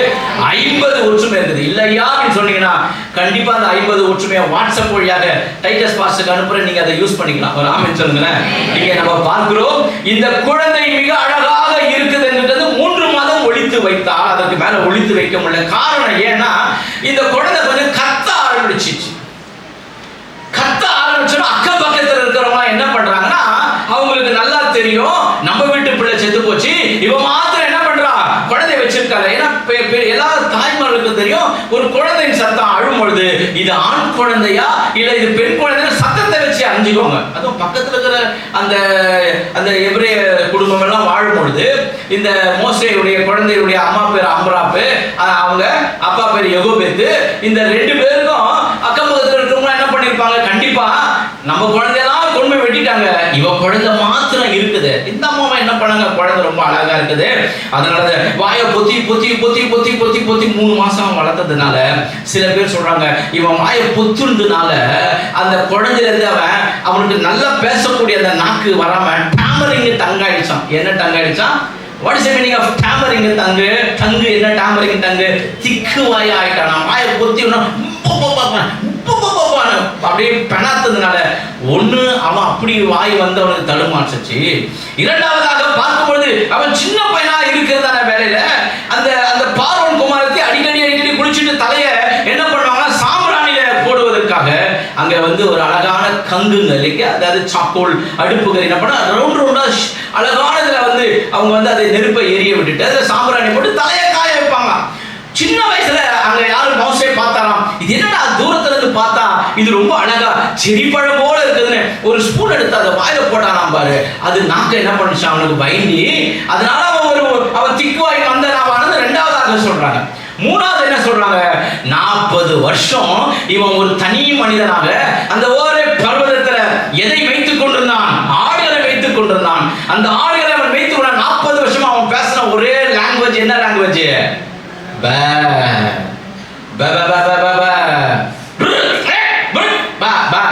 இதுதான். அவன் எபிரேய மொழியை மறந்துட்டான். அந்த எபிரேய மொழியை மறந்துட்டு 40 வருஷமா கொஞ்சம் யோசிச்சு பாருங்க. நீங்க யார் கூட நீங்க சேர்ந்து பழகி பழகி பழகி பாருங்க, கொஞ்ச நாளைக்கு அப்புறம் அவங்க பழக நம்ம கிட்ட ஒட்டிக்கும். எனக்கு தெரிஞ்ச என் ஒரு ஸ்டூடெண்ட் ஒருத்தர் எப்ப நான் கிட்ட பேசுவேன், அடிக்கடி பேசும்போது மூணு வருவார். இப்படி எப்ப பார்த்தாலும் அப்படி ஏன் மூணு வர பாருங்க. கொஞ்ச நாளைக்கு அப்புறம் எனக்கு அந்த மாதிரி மூணு நம்பர், ஐயோ ஏசப்பா நம்ம ஒரு ஊழியக்கார. அப்புறம் டே நீ எப்ப பார்த்தாலும் பேசினா மூன்று எனக்கு அது என்ன பண்ணிச்சு ஒட்டிக்கிச்சுடாங்க. நான் தயவு செஞ்சு இந்த மாதிரி நீ பண்ணாதாங்க. சில பேரோட நீங்க பழகி பாருங்க. மறைந்த பரிசுத்தவான் டாக்டர் டிஜிஎஸ் தினகரன் அவருடைய ஊழியத்தை நீங்க பார்த்தீங்கன்னா அந்த ஊழியத்துல இருந்து வந்தவங்க எல்லாம் என்ன பண்ணுவாங்க தெரியுமா, கண்ணை மூடி தான் திறப்பாங்க. கண்ணை மூடுவாங்க, கண்ணை திறப்பாங்க, கண்ணை மூடுவாங்க, கண்ணை ரெண்டு சொல்லிட்டு கண்ணீர் விடுவாங்க. ஏன்னா அங்கிருந்து அவங்க வந்தாங்க. யார் எங்க இருந்து வராங்களோ அது என்ன பண்ண கொஞ்சம் ஒட்டிக்கும். இங்க நல்லா இங்க கவனிக்கிறாங்க. இங்க பார்க்கும்போது இந்த மோசே 40 வருஷம் அந்த வனாந்தரத்துல என்ன பண்றான், ஆடுகளை வைத்து, அதனால அவனுக்கு கொஞ்சம் வாய் திக்கு வாய் மந்தனாவா இருப்பதாக சொல்றான். சரி நம்ம இங்க வருவோம். இங்க இந்த அம்மா கிட்ட எனக்கு பிடிச்ச ஒரு விஷயம் என்னன்னா 3வது வசனத்தை பாருங்க. அவள் அதை அப்புறம் ஒளித்து வைக்க கூடாமல் ஒரு நாணல் பெட்டியை எடுத்து அதற்கு பிசினும் கீழும் பூசி அதில் பிள்ளையை வளர்த்தி நதியோரமாய் நாணலுக்குள்ளே வைத்தார். இங்கதான் இந்த அம்மாக்கு இருக்கிற ஒரு நல்ல நாலேஜ். என்னாகும் 26ஆம் அதிகாரம் இல்ல மன்னிக்கணும், ஆமா என்னாகும் 26ஆம் அதிகாரம் 59 இல்லாவிட்டால் யாத்திராகம் 6:20 கொஞ்சம் வாசிங்க. யாத்திராகம் 6:20 பாருங்க. யாத்திராகம் புத்தகம் 6ஆம் அதிகாரம் 20வது வசனம். என்ன சொல்றீங்க? 6:20. சரி போதும். இந்த 2 வசனங்கள் என்ன சொல்லுகிறது, மோசேயுடைய தகப்பன் பேர் அம்ரா, அவருடைய தாயின் பேர் யெகோபேத். இந்த யெகோபேத்துக்கு ஆண்டவர் கொடுத்த ஒரு நல்ல நாலேஜ் என்ன நாலேஜ்னா, இந்த அம்மாவை நம்ம ரொம்ப பாராட்டணும். எதற்காக பாராட்டணும்னா, இந்த குழந்தையை எப்படியாவது காப்பாற்றுவதற்காக ஒரு நாணல் பெட்டியை செய்தார். ஒரு ஆமென் சொல்லுங்களேன். இந்த நாணல் பெட்டியை நம்ம செய்யும் போது எப்படி செஞ்சிருக்காங்கன்னா ரொம்ப அழகா பண்ணியிருக்காங்க. இதான் அந்த அம்மா கிட்ட இருக்கிற பிளஸ் பாயிண்ட். இவங்க மாத்திரம் இந்த நாணல் பெட்டி அழகா செய்யாம ஒருவேளை கருவாட்டு கூட மாதிரி ஒரு கூடையை செட் பண்ணியிருந்தாங்கன்னா, பண்ணி அதை நைல் நதியை விட்டுருந்தாங்கன்னா, இந்த பார்வனுடைய குமாரத்தைகள் குளிக்கும் பொழுது தூரத்துல இருந்து என்ன வருது, என்னன்னா அழுக்கு கூட வருது, கருவாட்டு கூட வருது, தள்ளுடான்னு தள்ளி விட்டுருப்பாங்க. இந்த அம்மா என்ன பண்ணாங்க, ஒரு நாணல் பெட்டியை ரொம்ப அழகா செஞ்ச உடனே அதை பார்த்த பார்வன், இது என்னன்னா ரொம்ப அழகா இருக்குது. இப்போ நம்ம கூட ரோட்ல போறோம், ஒரு அழகான பேக் இருந்தா என்ன பண்ணுவோம், ஆட்டையை போட்டுருவோம். ஒரு அழுக்கான பேக் இருந்தா கண்டுக்காம விட்டுருவோம். எதெல்லாம் நம்ம கண்ணுக்கு அழகா இருக்கிறதோ நம்ம வேலை என்ன வேலை, ஆட்டையை போடுற வேலை. அதனால இந்த பார்வன் குமாரத்தை பார்த்தாங்க, அழகா இருக்க, அதை கொண்டு வந்தாங்க. ஒரு ஆமென் சொல்லுங்களேன். அதை கொண்டு வந்து திறந்து பார்த்தா அதுல என்ன இருக்குதான், அது குழந்தை இருக்குது. அந்த குழந்தை பார்க்கறதுக்கு எப்படி இருக்குதான், அழகா இருந்ததுனால அவங்க என்ன பண்றாங்க, இதை கொண்டு போவதை பார்க்கணும். சரி, இப்போ நீங்களும் நானும் இன்னைக்கு என்ன பண்ண போறோம்னு சொன்னா, நீங்களும் நானும் இந்த நாணல் பெட்டியை செய்ய போறோம். ஒரு ஆமென் சொல்லுங்களேன். இப்பதான் பிரசங்கத்துக்கு வர போறோம். நீங்களும் நானும் ஒரு நாணல் பெட்டியை செஞ்சு இந்த நாணலை உங்களுக்கும் எனக்கும் ஆண்டவருக்கும் ஒப்பிட்டு நம்ம பார்க்க போறோம். ஒரு ஆமென் சொல்லுங்க. அல்லேலூயா. அப்ப இந்த நாணல் பெட்டியை முதல்ல நம்ம எப்படி செய்ய முடியும் என்று நாம் பார்க்கும் பொழுது பார்த்தீங்கன்னா, முதல்ல ஒரு ஃபர்ஸ்ட் ஒரு क्वेश्चन அண்ட் ஆன்சர் நான் கொடுக்குறேன். முதல்ல வந்து இந்த நாணல் எங்கே விளையும், இந்த நாணல் எங்கே விளையும். ஏன்னா நாணல் நம்ம வந்து செய்யணும்னா நமக்கு முதல்ல என்ன தேவை, பெட்டி செய்யணும்னா நமக்கு நாணல் தேவை. அப்ப இந்த நாணல் முதல்ல எங்க விளையும்னா, இது யோர்தான் நதி, சதுப்பு நிலம், நைல் நதி. இது எங்க விளையுமா, யோர்தான் நதி, பிறகு சதுப்பு நிலம், நைல் நதிகளிலே எங்கெல்லாம் சேர் இருக்கிறதோ, எங்கெல்லாம் தண்ணீர் இருக்கிறதோ, எங்கெல்லாம் ஈரப்பதம் இருக்கிறதோ அங்க வந்து இது என்னது, இந்த நாணல் வந்து விளையும். இந்த நாணல் வந்து முதல்ல ஒரு சின்னதா அப்படியே அப்படி அப்படி வந்து பிறகு இதனுடைய உயரம் பார்த்தீங்கன்னா கிட்டத்தட்ட 15 to 20 அடி வரை இந்த நாணல்கள் வந்து என்ன பண்ணும், இந்த கோரை புல் இந்த நாணல் வந்து என்ன பண்ணும் அப்படியே விளையும். இது ஒரு வகை பேம்பு, இது ஒரு வகை மூங்கில் விளையும். இது எப்படி 15 to 20 அடின்னு சொன்னா, ஆண்டவர் கல்வாரி சிலுவையில் இருக்கும்பொழுது அவருக்கு தாகம் எடுத்தது. தாகம் எடுப்பது என்ன பண்ணாங்க, ஒரு ஒரு ஒரு ஒரு காடியை தோய்த்து நாணல் கோலினாலே என்ன பண்ணாங்க கொடுத்தாங்களாம். அப்போ சிலுவையானது உயரத்தில் இருந்தது. அப்போ இந்த நாணல் கோல் கொடுக்கத்தக்க அளவுக்கு இது எப்படி இருந்தது, உயரமா இருந்தது. ஒரு ஆமென் சொல்லுங்களேன். ஹல்லேலூயா. இப்போ இந்த நாணலுடைய தன்மை, முதல்ல இந்த நாணலுடைய தன்மை எப்படிப்பட்ட தன்மை வாசிப்போம். மத்தேயு புத்தகம் 11ஆம் அதிகாரம் 7ஆம் வசனத்தை வாசிப்போம். மத்தேயு 11:7. அவர்கள் போன பின்பு இயேசு யோவானை குறித்து ஜனங்களுக்கு சொன்னது என்னவென்றால், எதை பார்க்க வனாந்தரத்திற்கு போனீர்கள்? காற்றினால் அசையும் நாணலையோ. இந்த நாணலுடைய தன்மை என்னன்னா, முதல்ல இந்த நாணலுடைய தன்மை காற்றில என்ன பண்ணுமா, அசையும். காத்து எந்த பக்கம், என் கையை பாருங்க, அப்படியே நாணல் இருக்குதுன்னா காத்து அந்த பக்கம் வீசினா இப்படி சாயும், காத்து இந்த பக்கம் வீசினா அந்த பக்கம் சாயும், இந்த பக்கம் சாயும், அந்த பக்கம் சாயும், எப்படி வேணா அது சாஞ்சிக்கிட்டே இருக்கும். அதனாலதான் கேட்கிறாரு, நீ எதை பார்க்க வனாந்தரத்துக்கு போனாய், காற்றினால் அசையும் நாணலையோ. அப்ப இந்த நாணலுடைய தன்மை என்னன்னா, அது வந்து அது அசைஞ்சிட்டே இருக்கிற தன்மை. அப்ப அன்பு தேவனுடைய பிள்ளைகளே, நீங்களும் நானும் முதலாவது ரட்சிக்கப்படுவதற்கு முன்பதாக நம்ம எப்படி தெரியுமா இருந்தோம், இந்த நாணலை போல யார் பக்கம் வேணா சாஞ்சுக்கிட்டே இருந்தோம். ஏங்க எல்லாம் கடவுளும் ஒன்று தாங்க. 5 விரல்னா ஒன்னா இருக்குது, கேட்குறாங்களா இல்லையா? 5 விரல்னா ஒன்னா இருக்குது. இப்படி பாருங்களேன், ஒன்னா இருக்கிற மாதிரி இருக்கும். இப்படி பிரிச்சிங்கன்னா அது வந்து வித்தியாசம் இருக்குது. ஆனால் எப்படி பண்ணிங்கன்னா எப்படி இருக்குது, கொஞ்சம் பார்த்தீங்கன்னா எல்லாமே ஒன்றாவே இருக்கிற மாதிரி இருக்கும். ஆண்டவரை ஏற்றுக்கொள்வதற்கு முன்பதாக யார் என்ன சொன்னாலும் நம்ம என்ன தெரியுமா பண்ணுவோம், ஆமா சாமி போட்டோம். சிட்டியில் ஊழியம் செய்யறதுக்கும் கிராமத்தில் ஊழியம் செய்யறதுக்கு நிறைய வித்தியாசம் இருக்குது. நான் வந்து பிறந்தது வளர்ந்தது இன்னைக்கு வரைக்கும் இருக்கிறது சென்னை சிட்டி தான். எனக்கு எந்த கிராமமும் கிடையாது. கிராமத்தில் போய் நீங்கள் ஊழியம் செஞ்சீங்கன்னா ஜனங்க டக்கு டக்கு டக்கு டக்குன்னு சர்ச்சுக்கு வந்துடும். 50 பேர் 60 பேர் 100 பேர் டக்குன்னு வந்துடுவாங்க. கிராமத்துல உடனே சபைக்குள்ள வருவாங்க. சிட்டியில ஒரு ஆளை பிடிச்சி சர்ச்சுக்குள்ள கொண்டு வரது கஷ்டம். ஏன்னா சிட்டியில இருக்கணும் 1008 கேள்வி கேட்பான். யார் அந்த இயேசு, அவருக்கு என்னதான் தகுதி இருக்குது, அவர் யார் பாவங்களை மன்னிச்சாரு, அவருக்கு ஜீவன் உண்டா, இன்னைக்கு அற்புதம் செய்ய முடியுமா, எனக்கு வேலை கொடுக்க முடியுமான்னு பல கேள்வி கேட்பாங்க யார் சிட்டியில இருக்கிறவங்க. ஆனா பல கேள்வியின் மத்தியில ஒரு நாள் ஆண்டவரை ரட்சித்துட்டு சபைக்குள்ள வந்துட்டான்னு சொன்னா கழுத்தை பிடிச்சி வெளியே தள்ளா கூட அவங்க போகவே மாட்டாங்க. ஆனா இந்த கிராமத்துல இருக்கிற ஜனங்க அப்படியே சாரையா கோயிலுக்கு வந்துருவாங்க. வந்து போட்டு அப்புறம் அவங்க ஊர்ல சொல்லுவாங்க, கிராமத்துல, உன் வீட்டுல வியாதி வந்து என்னதுமா காரணம், நீ நம்ம தெய்வத்தை விட்டுட்டு அந்த தெய்வத்துக்கிட்ட போனல 2 தெய்வம் சண்டையா அடிச்சுக்கிட்டான், 2 தெய்வத்துக்கு முட்டிக்கிட்டான். அந்த உடனே தொட போக மாட்டாங்க.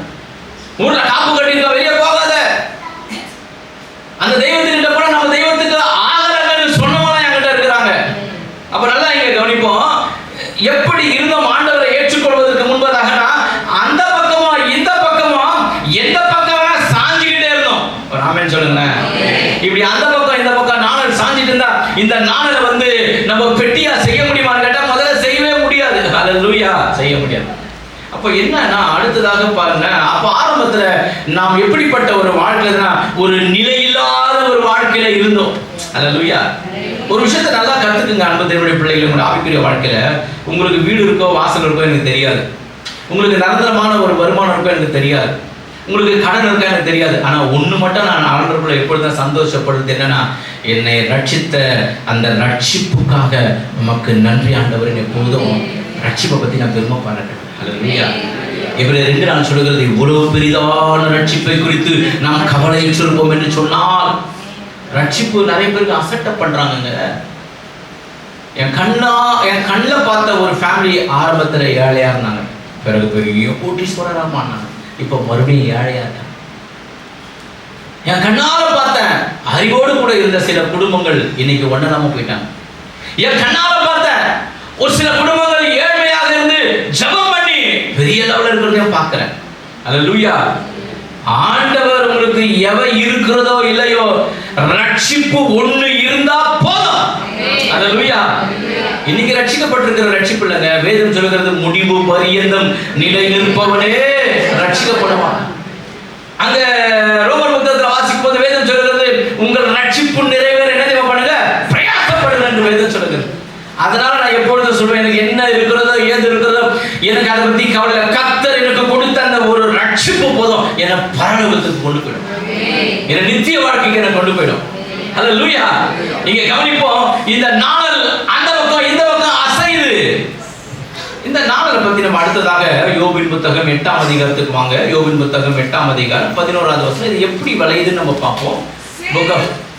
சேர் இல்லாமல் நாணல் ஓங்கி வளருமோ, சேர் இல்லாமல் நாணல் ஓங்கி வளருமோ, தண்ணீர் இல்லாமல் கோரைப்புல் முளைக்குமோ, தண்ணீர் இல்லாமல் கோரைப்புல் முளைக்குமோ.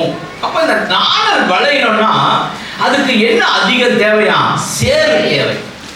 சேர் இருக்கிற இடத்துல என்ன இருக்கும்? நாணல் இருக்கும். இன்னொரு வசனத்தை நான் ஞாபகப்படுத்த விரும்புகிறேன். ஓகே போதும். அடுத்ததாக நம்ம பார்ப்போம். சேர் இல்லாமல் நாணல் என்ன பண்ணுமா? அதால வளர முடியாது. அப்ப சேர் எங்க இருக்கோ அங்க நாணல் ஓங்கி வளரும். அப்ப அன்பு தேவனுடைய பிள்ளைகள், நீங்கள் நானும் ரட்சிக்கப்படுவதற்கு முன்பதாக எங்க தெரியுமா இருந்தோம்? சேர்த்து இருந்தோம். எங்க இருந்தா? சேர்த்து. அங்க ஏசாயா புத்தகத்தில் சொல்லுகிறது நம்முடைய நீதி அழுக்கான, ஆங்கிலத்துல filthy cloth, filthy, துர்நாற்றமான துணியை போல கந்தையை போல காணப்படும். இன்னைக்கு ஒரு சங்கீதத்தை வாசிக்கும் சங்கீதத்தை பார்த்த மிருக குணமுள்ள மனிதர்கள். சங்கீதத்தில் வேதம் சொல்றது துரோகிகளாக நமக்காக, பாவிகளாக நமக்காக. கொஞ்சம் மனசுல கை வச்சு நீங்க யாராவது சொல்ல முடியுமா? ஐயா, நான் பிறந்திருந்து இன்னைக்கு வரைக்கும் என்ன போல ஒரு பரிசுத்தவான், என்ன போல ஒரு பரிசுத்தவாட்டி யாருமே இல்லைன்னு யாராவது சொல்லுவீங்களா? யாராவது சொல்ல முடியுமா? ஆண்டவருக்காக அருமையாய் வாழ்ந்த பவுல் கூட சொல்லுகிறார், ஒரு இடத்துல தாழ்மையாய் பாவியில பாவி பிரதான பாவி நான். அவர் பாவி இல்லைங்க, ஆனால் தன்னை தாழ்த்தி சொல்லுகிறார், நான் பிரதான பாவி. ஹல்லேலூயா. ஆரம்பத்துல நாம எப்படி இருந்தோமா? சேர்க்கல இருந்தோம். நம்ம வாழ்க்கை ஒரு பல பேர் நம்மளை ஒரு ஏற்றுக்கொள்ள முடியாத ஒரு வாழ்க்கையா இருந்தது. நம்மளை யாருமே மதிக்காம இருந்தாங்க, நம்மளை எல்லாரும் தூரப்படுத்துறாங்க, நம்மளை அவமானப்படுத்துறாங்க, நம்மளை யாரும் ஒரு மனுஷனா பொருட்படுத்தல. அப்படிப்பட்ட இருந்த நம்மள வாசிங்க சங்கீதத்தின் புத்தகம் 40ஆம் சங்கீதம் 1ஆம் வசனம் 2ஆம் வசனத்தை வாசிங்க. சங்கீதம் 40ஆம் சங்கீதம் 1 2 வாசிங்க. கர்த்தருக்காக பொறுமையுடன் காத்திருந்தேன். அவர் என்னிடமாக சாய்ந்து என் கூப்பிடுதலை கேட்டார். என்ன குழி அது? பயங்கரமான குழியிலும் உளையான சேற்றிலிருந்து என்னை தூக்கி எடுத்து என் கால்களை கண்மலையின் மேல் நிறுத்தி என் அடிகளை உறுதிப்படுத்தினார். கரங்களை தட்டி ஆண்டவருக்கு மகிமை செலுத்துங்க. உளையான சேர்த்த இந்த நம்மை ஆண்டவர் முதலாவது நமக்கு கொடுத்தது என்னன்னா மகா பெரிய ரட்சிப்பு. ஹல்லேலூயா. எலன் மாஸ்க் சமீபத்தில் ஒரு ஸ்டேட்மெண்ட் கொடுத்தார். எலன் மாஸ்க் இந்த உலகத்திலேயே நம்பர் 1 பணக்காரர். அவருடைய சொத்து மதிப்பை எப்படி தெரியுமா கணக்கு பண்ணிருக்காங்க? ஒரு நாளைக்கு 1 கோடி ரூபாய் அவர் செலவு பண்ணா கூட 2200 வருடம் நோட்டம். ஒரு நாளைக்கு 1 கோடி செலவு பண்ணா 2200 வருடம் ஒருவேளை இந்த உலகம் இருந்து அவர் இருந்தார்னா அந்த அளவுக்கு சொத்தை சேர்த்து வச்சிருக்கிறாராம் எலன் மாஸ்க். அவர் சொல்லுகிறார், நான் இயேசுடைய டீச்சிங்கை அக்ரி பண்றேன்னு சொல்லிட்டார். ஒரு வார்த்தை, ஒரு ஆமென் சொல்லுங்க. I agree with the Jesus Christ teaching. எனக்கு ஆண்டவருடைய டீச்சிங் நான் ரொம்ப ஏற்றுக்கொள்கிறேன், அதை நான் அங்கீகரிக்கிறேன்னு சொல்லியிருக்கிறார். ஒரு ஆமென் சொல்லுங்களேன். ஹல்லேலூயா. அன்பு தேவனுடைய பிள்ளைகளை வேதம் சொல்லுங்க, உளையான சேர்ச்சிலே இருந்த நம்மை ஆண்டவர் என்ன தேவை பண்ணாரு? நம்மளை எடுத்து நம்முடைய பாதங்களை அந்த சேத்திலிருந்து கழுவி நம்முடைய கால்களை கண்மலையின் மேல நிறுத்தினார். ஹல்லேலூயா. அதனுடைய எங்க தெரியுமா? சேத்துல தாங்க இருந்தோம். நம்ம எங்க இருந்தோம்? சேத்துல இருந்தோம். அதான் கொஞ்சம் யோசிச்சு பாருங்க. நம்முடைய பாதங்களை ஆண்டவர் பைபிள்ல கொஞ்சம் நல்லா கவனிச்சு பாருங்க. யாராவது இது வரைக்கும் நம்ம காலை பார்த்து சிஸ்டர் பிரதர் உங்க கால் ரொம்ப அழகா இருக்குதுன்னு யாராவது சொல்லியிருக்காங்களா? இல்லை யாராவது நம்ம காலை பார்ப்பாங்களா? அப்படி சொல்லுவாங்க. சில சந்தர்ப்பத்தில் என்ன சொல்லுவாங்கன்னா, அவங்க கொஞ்சம் தயவுசெய்து காலை போய் கழுவிட்டு வாங்கல, அந்த ஊர்ல இருக்கிற எல்லா அழுகும் உங்க காலில் இருக்குதுன்னு. ஆனா பைபிளை கொஞ்சம் படிச்சு பாருங்க. வேதம் சொல்கிறது சுவிசேஷகனுடைய பாதங்கள் எவ்வளவு அழகாக இருக்கிறதுன்னு ஆண்டவர் பாதங்களை ரசிக்கிறார். ஒரு பெரிய பரிசுத்தவான் மரித்த போது நான் அங்கே பிரசங்கத்துக்கு அழைக்கப்பட்டப்போ எல்லாம் ஒரு முகத்தையே பார்த்தாங்க, எல்லாம் ஒரு முகத்தையே பார்த்தாங்க. கடைசியா அந்த கண்ணில பெட்டியை மூடும் போது சொல்லுவாங்க, முகத்தை மூட போறான், கடைசியா பார்க்கிறோம், வாங்க வாங்க வாங்க, சொந்த பந்தம் எல்லாரும் முகத்தை மூடும் பொழுது என்னை பிரசங்கத்துக்கு அழைத்த போது நான் அந்த பரிசுத்தவானுடைய முகத்துல போய் நிக்கிறேன். அவருடைய பாதத்துல நின்று ஆண்டுடைய வார்த்தையை பேசின இந்த தேவ மனுஷன், அவருடைய பாதங்கள் போகாத கிராமம் இல்லை, அவர் பாதங்கள் போகாத ஊர் இல்லை. ஆண்டவர் அவருடைய பாதத்தை மெச்சி கொடுக்கிறார். நீ முகத்தை பார்க்க வந்திருக்கிறாய், நான் அவருடைய பாதத்தை பார்க்க வந்திருக்கிறேன். காரணம் சுவிசேஷத்தை செய்த ஒரு பரிசுத்தவானுடைய பாதங்கள். அல்லேலூயா. ஆண்டவர் சொல்ற எவ்வளவு அழகா இருக்கிறது. உளையான சேர்த்தில் இருந்த நம்முடைய பாதங்களை ஆண்டவர் கண்மலையின் மேல நிறுத்தி அடிகளை உறுதிப்படுத்தி, வேதம் சொல்கிறது ரோமர் 16:20 சொல்கிறது, சாத்தானை உங்கள் பாதத்தின் கீழாக நசுக்கி போடுவார் என்று வேதம் சொல்கிறது. அல்லேலூயா. தாவீது சொல்கிறார், ஆண்டவரே என் கால்கள் வழுவி போகாதபடி, அங்கே நிருபங்களிலே வாசிக்கிறோம், ஆண்டவரே எங்களுடைய பாதங்களை உறுதிப்படுத்துக, வழுவி போகாதபடி உம்முடைய கிருபையினாலே காப்பாற்றுக என்று பார்க்கிறோம். ஆமென் சொல்லுங்க. அப்ப நல்லா கவனிங்க. இந்த நாணல் சேத்துல இருந்தா இதை என்ன பண்ண முடியாது, பெட்டியா செய்ய முடியாது. இப்ப இந்த சேத்துல இருக்கிற நாணலை இப்போ ஃபர்ஸ்ட் டைம் என்ன பண்ணோம், வெளியே எடுக்கணும். ஏன்னா அது எங்க இருக்கிறது, இப்போ சேத்துல இருக்கு. இப்போ சேத்துல இருக்கிற நாணலை போய் எடுக்கிறோம்னா எடுக்க முடியாது, கஷ்டம். எடுக்க முடியாது, கஷ்டம். ஏன்னா இந்த சேர் இருக்கும்போது, இந்த நாணல் இருக்கும்போது கூட ஒரு டேஞ்சர் ஒன்று உள்ள இருக்குதான். வாசிங்க, யோபின் புத்தகம் 40ஆம் அதிகாரம் 15வது வசனத்தை வாசிங்க. யோபின் புத்தகம் 40ஆம் அதிகாரம் 15வது வசனத்தை வாசிங்க. இப்பொழுதும் பிகமோத்தை எல்லாரும் பைபிள் ஓபன் பண்ணிக்கொள்ளுங்க. பைபிள் ஓபன் பண்ணீங்க. யோபின் புத்தகம் 40ஆம் அதிகாரம் 15வது வசனம். வாசிங்க. இப்பொழுதும் பிகமோத்தை நீ கவனித்து பார். உன்னை உண்டாக்கினது போல அதை உண்டாக்கினேன். அது மாட்டை போல் பிள்ளை தின்னும் சொன்னா, அது மாட்டை போல சம்டைம் என்ன பண்ண நாணல் கூட தின்னும். அது ஏன்னா நாணல் கோரை புல் இல்லையா, ஆரம்பத்தில் புல்லை போல இருந்தது, நாளாக நாளாக அது வளர்கிறது. ஓகே, வாசிங்க. 21வது வசனத்துக்கு வாங்க. அது நிழலுள்ள செடிகளின் கீழும் நாணலின் மறைகளும் உலகிலும் படுத்துக் கொள்ளும். எது? இந்த பிகமோத் எனப்பட்ட ஒரு மிருகம். நம்ம எல்லாம் சொல்றாங்க இல்லையா, அந்த காலத்துல யோபின் காலத்துல என்ன இருந்திருக்கிறது, பெரிய பெரிய பெரிய ராட்சத மிருகங்கள் இருந்தது. அதெல்லாம் அழிஞ்சு போச்சு, நிறைய அழிஞ்சு போச்சு. இன்னைக்கு யானை இருக்கிறது, ஜிராஃப் இருக்கிறது, காண்டா மிருகம் இருக்கிறது. ஆப்பிரிக்காலேயே உலகத்திலேயே பெரிய பெரிய மிருகங்கள் எங்க இருக்குன்னா ஆப்பிரிக்கால தான் இருக்குது. இந்தியா 2 விதமான யானை இருக்கிறது. ஒன்று இந்தியா யானை, இன்னொன்று ஆப்பிரிக்கா யானை இருக்கு. ஆப்பிரிக்கா யானைக்கு தந்தங்கள் பெருசு. ஆப்பிரிக்கால தான் நிறைய பறவைகள். ஆண்டவர் ஆப்பிரிக்காவை ரொம்ப ஆசீர்வதிச்சுட்டு எல்லாத்தையும் மண்ணுக்கடியில் வச்சுட்டாரு. அங்க ஆப்பிரிக்கால நிறைய விஷயங்கள் எல்லாமே பெரிதாகவே இருக்கும். அப்ப இங்க பார்க்கிறோம், இந்த பிகமோத் எனப்பட்ட இந்த மிருகம் எங்க இருக்குன்னா நாணல்ல தான் இருக்குமா. அப்ப இந்த நாணலை போய் எடுத்து பெட்டி செய்யணும்னா முதல்ல இந்த பிகமோத்தை என்ன பண்ணணும், அதை விரட்டணும். அப்போ முதல்ல கவனிங்க, நம்ம ரட்சிக்கப்பட்டு கடவுளுக்குள்ள வரும்பொழுது அந்த பிரச்சனையை இந்த பிகமோத் என்ற மட்டும், இந்த பிகமோத் இந்த மிருகம் மாதிரி பிசாசு நம்மளை விடவே மாட்டான். யார் நம்மளை விட மாட்டான்? பிசாசு நம்மளை விடவே மாட்டான். நான் பார்த்துருக்கேன் என்னுடைய ஆவிக்குரிய வாழ்க்கையில்.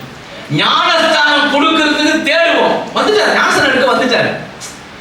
எங்கயா நரேந்திரன் எங்க பாலக்கணும் ஞானஸ்தானத்துக்கு வந்தாருன்னு தேடி இருப்போம். அவர் என்ன பண்ண, எங்கன்னா யாரோ ஒரு பையன் ஓடி போய் பார்த்தா சந்திர கடைசியா சிகரெட் பூச்சின்னு இருப்பாரு, பூச்சின்னு இருப்பாரு. ஏன்னா ஐயா ஞானஸ்தானம் எடுக்க போறேன், அதுக்கப்புறம் இந்த சிகரெட் பிடிக்க முடியாதையா, பிகமோத்து மட்டும் இருக்குதுப்பா. சில பேர் கடைசியா அந்த பாம்பராத்தை போட்டுக்கிட்டு பாயப்படாம அப்புறம் தண்ணி கொப்பளிச்சு வரணும்னு தெரியும் எனக்கு. ஏன்? அந்த பிகமத்தை உடம்புல நிறைய பேருக்கு கர்த்தருக்குள்ள வரும்பொழுது என்னன்னா பிசாசை விடாது. சில பேரை பிசாசு விட மாட்டான், சில பேர் பிசாசை கூடவே கூட்டு வச்சுன்னு இருப்பாங்க. எதை பார்க்க வனாந்தரத்துக்கு போனீர்கள்?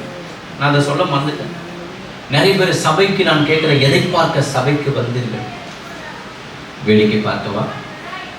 இல்லை எனக்கு பிடிச்சவங்க யாரோ ஒருத்தர் அங்கே வந்து ஓகே வந்துட்டாங்கப்பா, சந்தோஷம்ப்பா, ஏதோ ஒரு நேரம் போட்டு வந்தோம். எதுக்கு வந்திருக்கிறோம்? What is the purpose? என்ன நோக்கம்? ஏன் நம்ம வந்திருக்கோம் சபைக்கு? காய்ச்சல அசைத்து எதையாவது பார்க்க வந்திருக்கோமா இன்னைக்கு? இங்க இந்த நாளை எடுக்கலாம் போனா பிகமோத் இருக்குது. இந்த பிகமோத் எதற்கு அறிகுறி? சாத்தானுக்கு அறிகுறி. பழைய சர்ப்பம், பழைய வலு சர்ப்பம். பாருங்க, ஆண்டவருக்கு திரித்துவம் இருக்கிற மாதிரி. ஆண்டவர் எப்படிப்பட்ட தேவன்? நம்முடைய தேவன் திரியேகமுள்ள தேவன். சாத்தானுக்கும் திரித்துவம் இருக்குது. ஆண்டவர் எப்படிப்பட்டவர்னா இவர் பிதா திரித்துவத்துல. அந்த சாத்தான் யாருன்னா பொய்க்கு பிதா. இவர் மரியாளின் குமாரன். அவன் யாருன்னா கேட்டின் மகன். இவர் பரிசுத்த ஆவியானவர். அவன் யாருன்னா அசுத்த ஆவி. ஆண்டவருக்கு திரித்துவம் இருக்கிற மாதிரி அவனுக்கு என்ன இருக்கிறது? திரித்துவம் இருக்கிறது. இப்ப இந்த பிகமோத்து இருக்கிறதுனால இந்த பிகமோத்தை இந்த சாத்தான ஓட ஓட என்ன பண்ண விரட்டணும். இந்த சாத்தான ஓட ஓட விரட்டணும்னா அப்ப நல்லா கவனிங்க, அதுக்கு ஒரே ஒரு வழிதான் இருக்கிறது. என்ன வழின்னா, நீங்க எபிரேயர் புத்தகத்தை எடுத்துக்கொள்ளுங்க. எபிரேயர் புத்தகத்தை எடுத்துக்கொள்ளுங்க. 6ஆம் அதிகாரம் 17ஆவது வசனத்தை பாருங்க. 6:17. அந்தபடி தேவனும் வாக்குத்தத்தம் பண்ணப்பட்டவைகளை 6:17 தானே? வாக்குத்தத்தம் பண்ணப்பட்டதை சுதந்தரித்துக் கொள்ளுகிறவர்களுக்கு நமது ஆலோசனையின் மாறாத நிச்சயத்தை பரிபூர்ணமாய் காண்பிக்கும். இல்ல, நான் எடுத்த வசனம் எபேசியர் ஒரு வசனம் இருக்கிறது, இருபுறம் கருக்குள்ள பட்டயம். அது எங்க தேடுங்க, டக்குன்னு பார்க்கலாம். எபேசியர் 4 வாசிங்க. தேவனுடைய வார்த்தையானது ஜீவனும் வல்லமையும் உள்ளதா இருக்கிறது. இருபுறமும் கருப்புள்ள எந்த பட்டயத்திலும் கருக்கானதாயும்